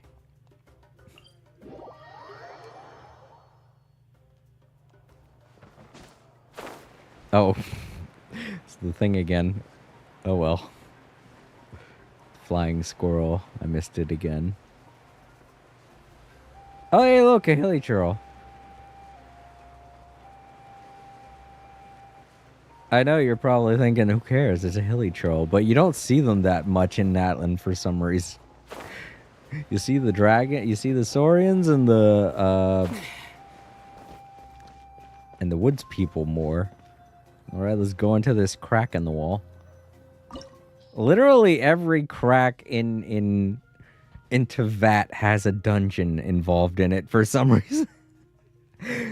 Every time you're gonna go into a dungeon, ever since Mondstadt, every dungeon is like in a crack in a wall, which is weird to me. I don't know. Am I the only one who thinks that's weird? I mean, other than the big doorway dungeons that we go through, whenever we're going to like a story dungeon, it's always in a crack in a wall. And that's, I don't know. How are monsters making entire civilizations inside of cracks in the wall? Alright, well, I'm sorry, Moalani, but I am going to have to go with Barbara, my healer. Wait, what? Oh, okay, for a second I thought she was dancing. I was like, huh?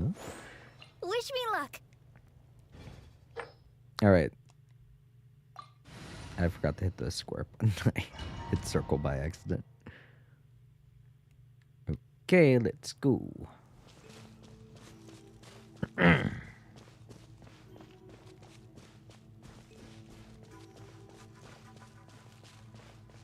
Rice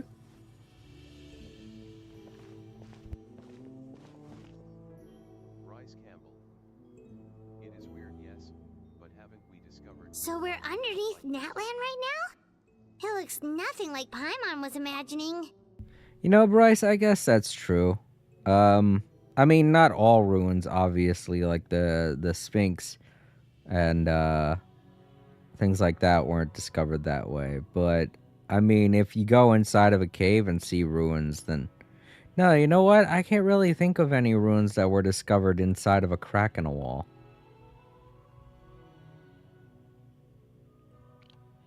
I mean, caves, yeah.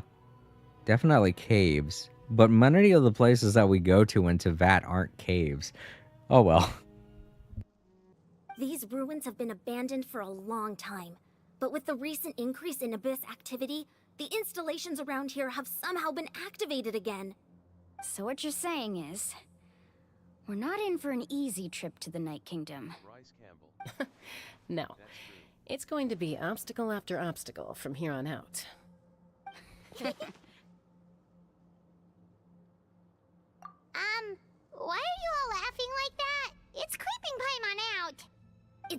pre-adventure excitement kicking in. Right, guys? Of course.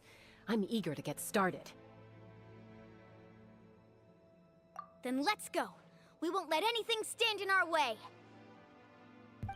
They're talking about pre-adventure. I'm fully invested in an adventure right now. I don't know where they've been this whole time. All creator is now live. Streaming Genshin Impact. Genshin Impact.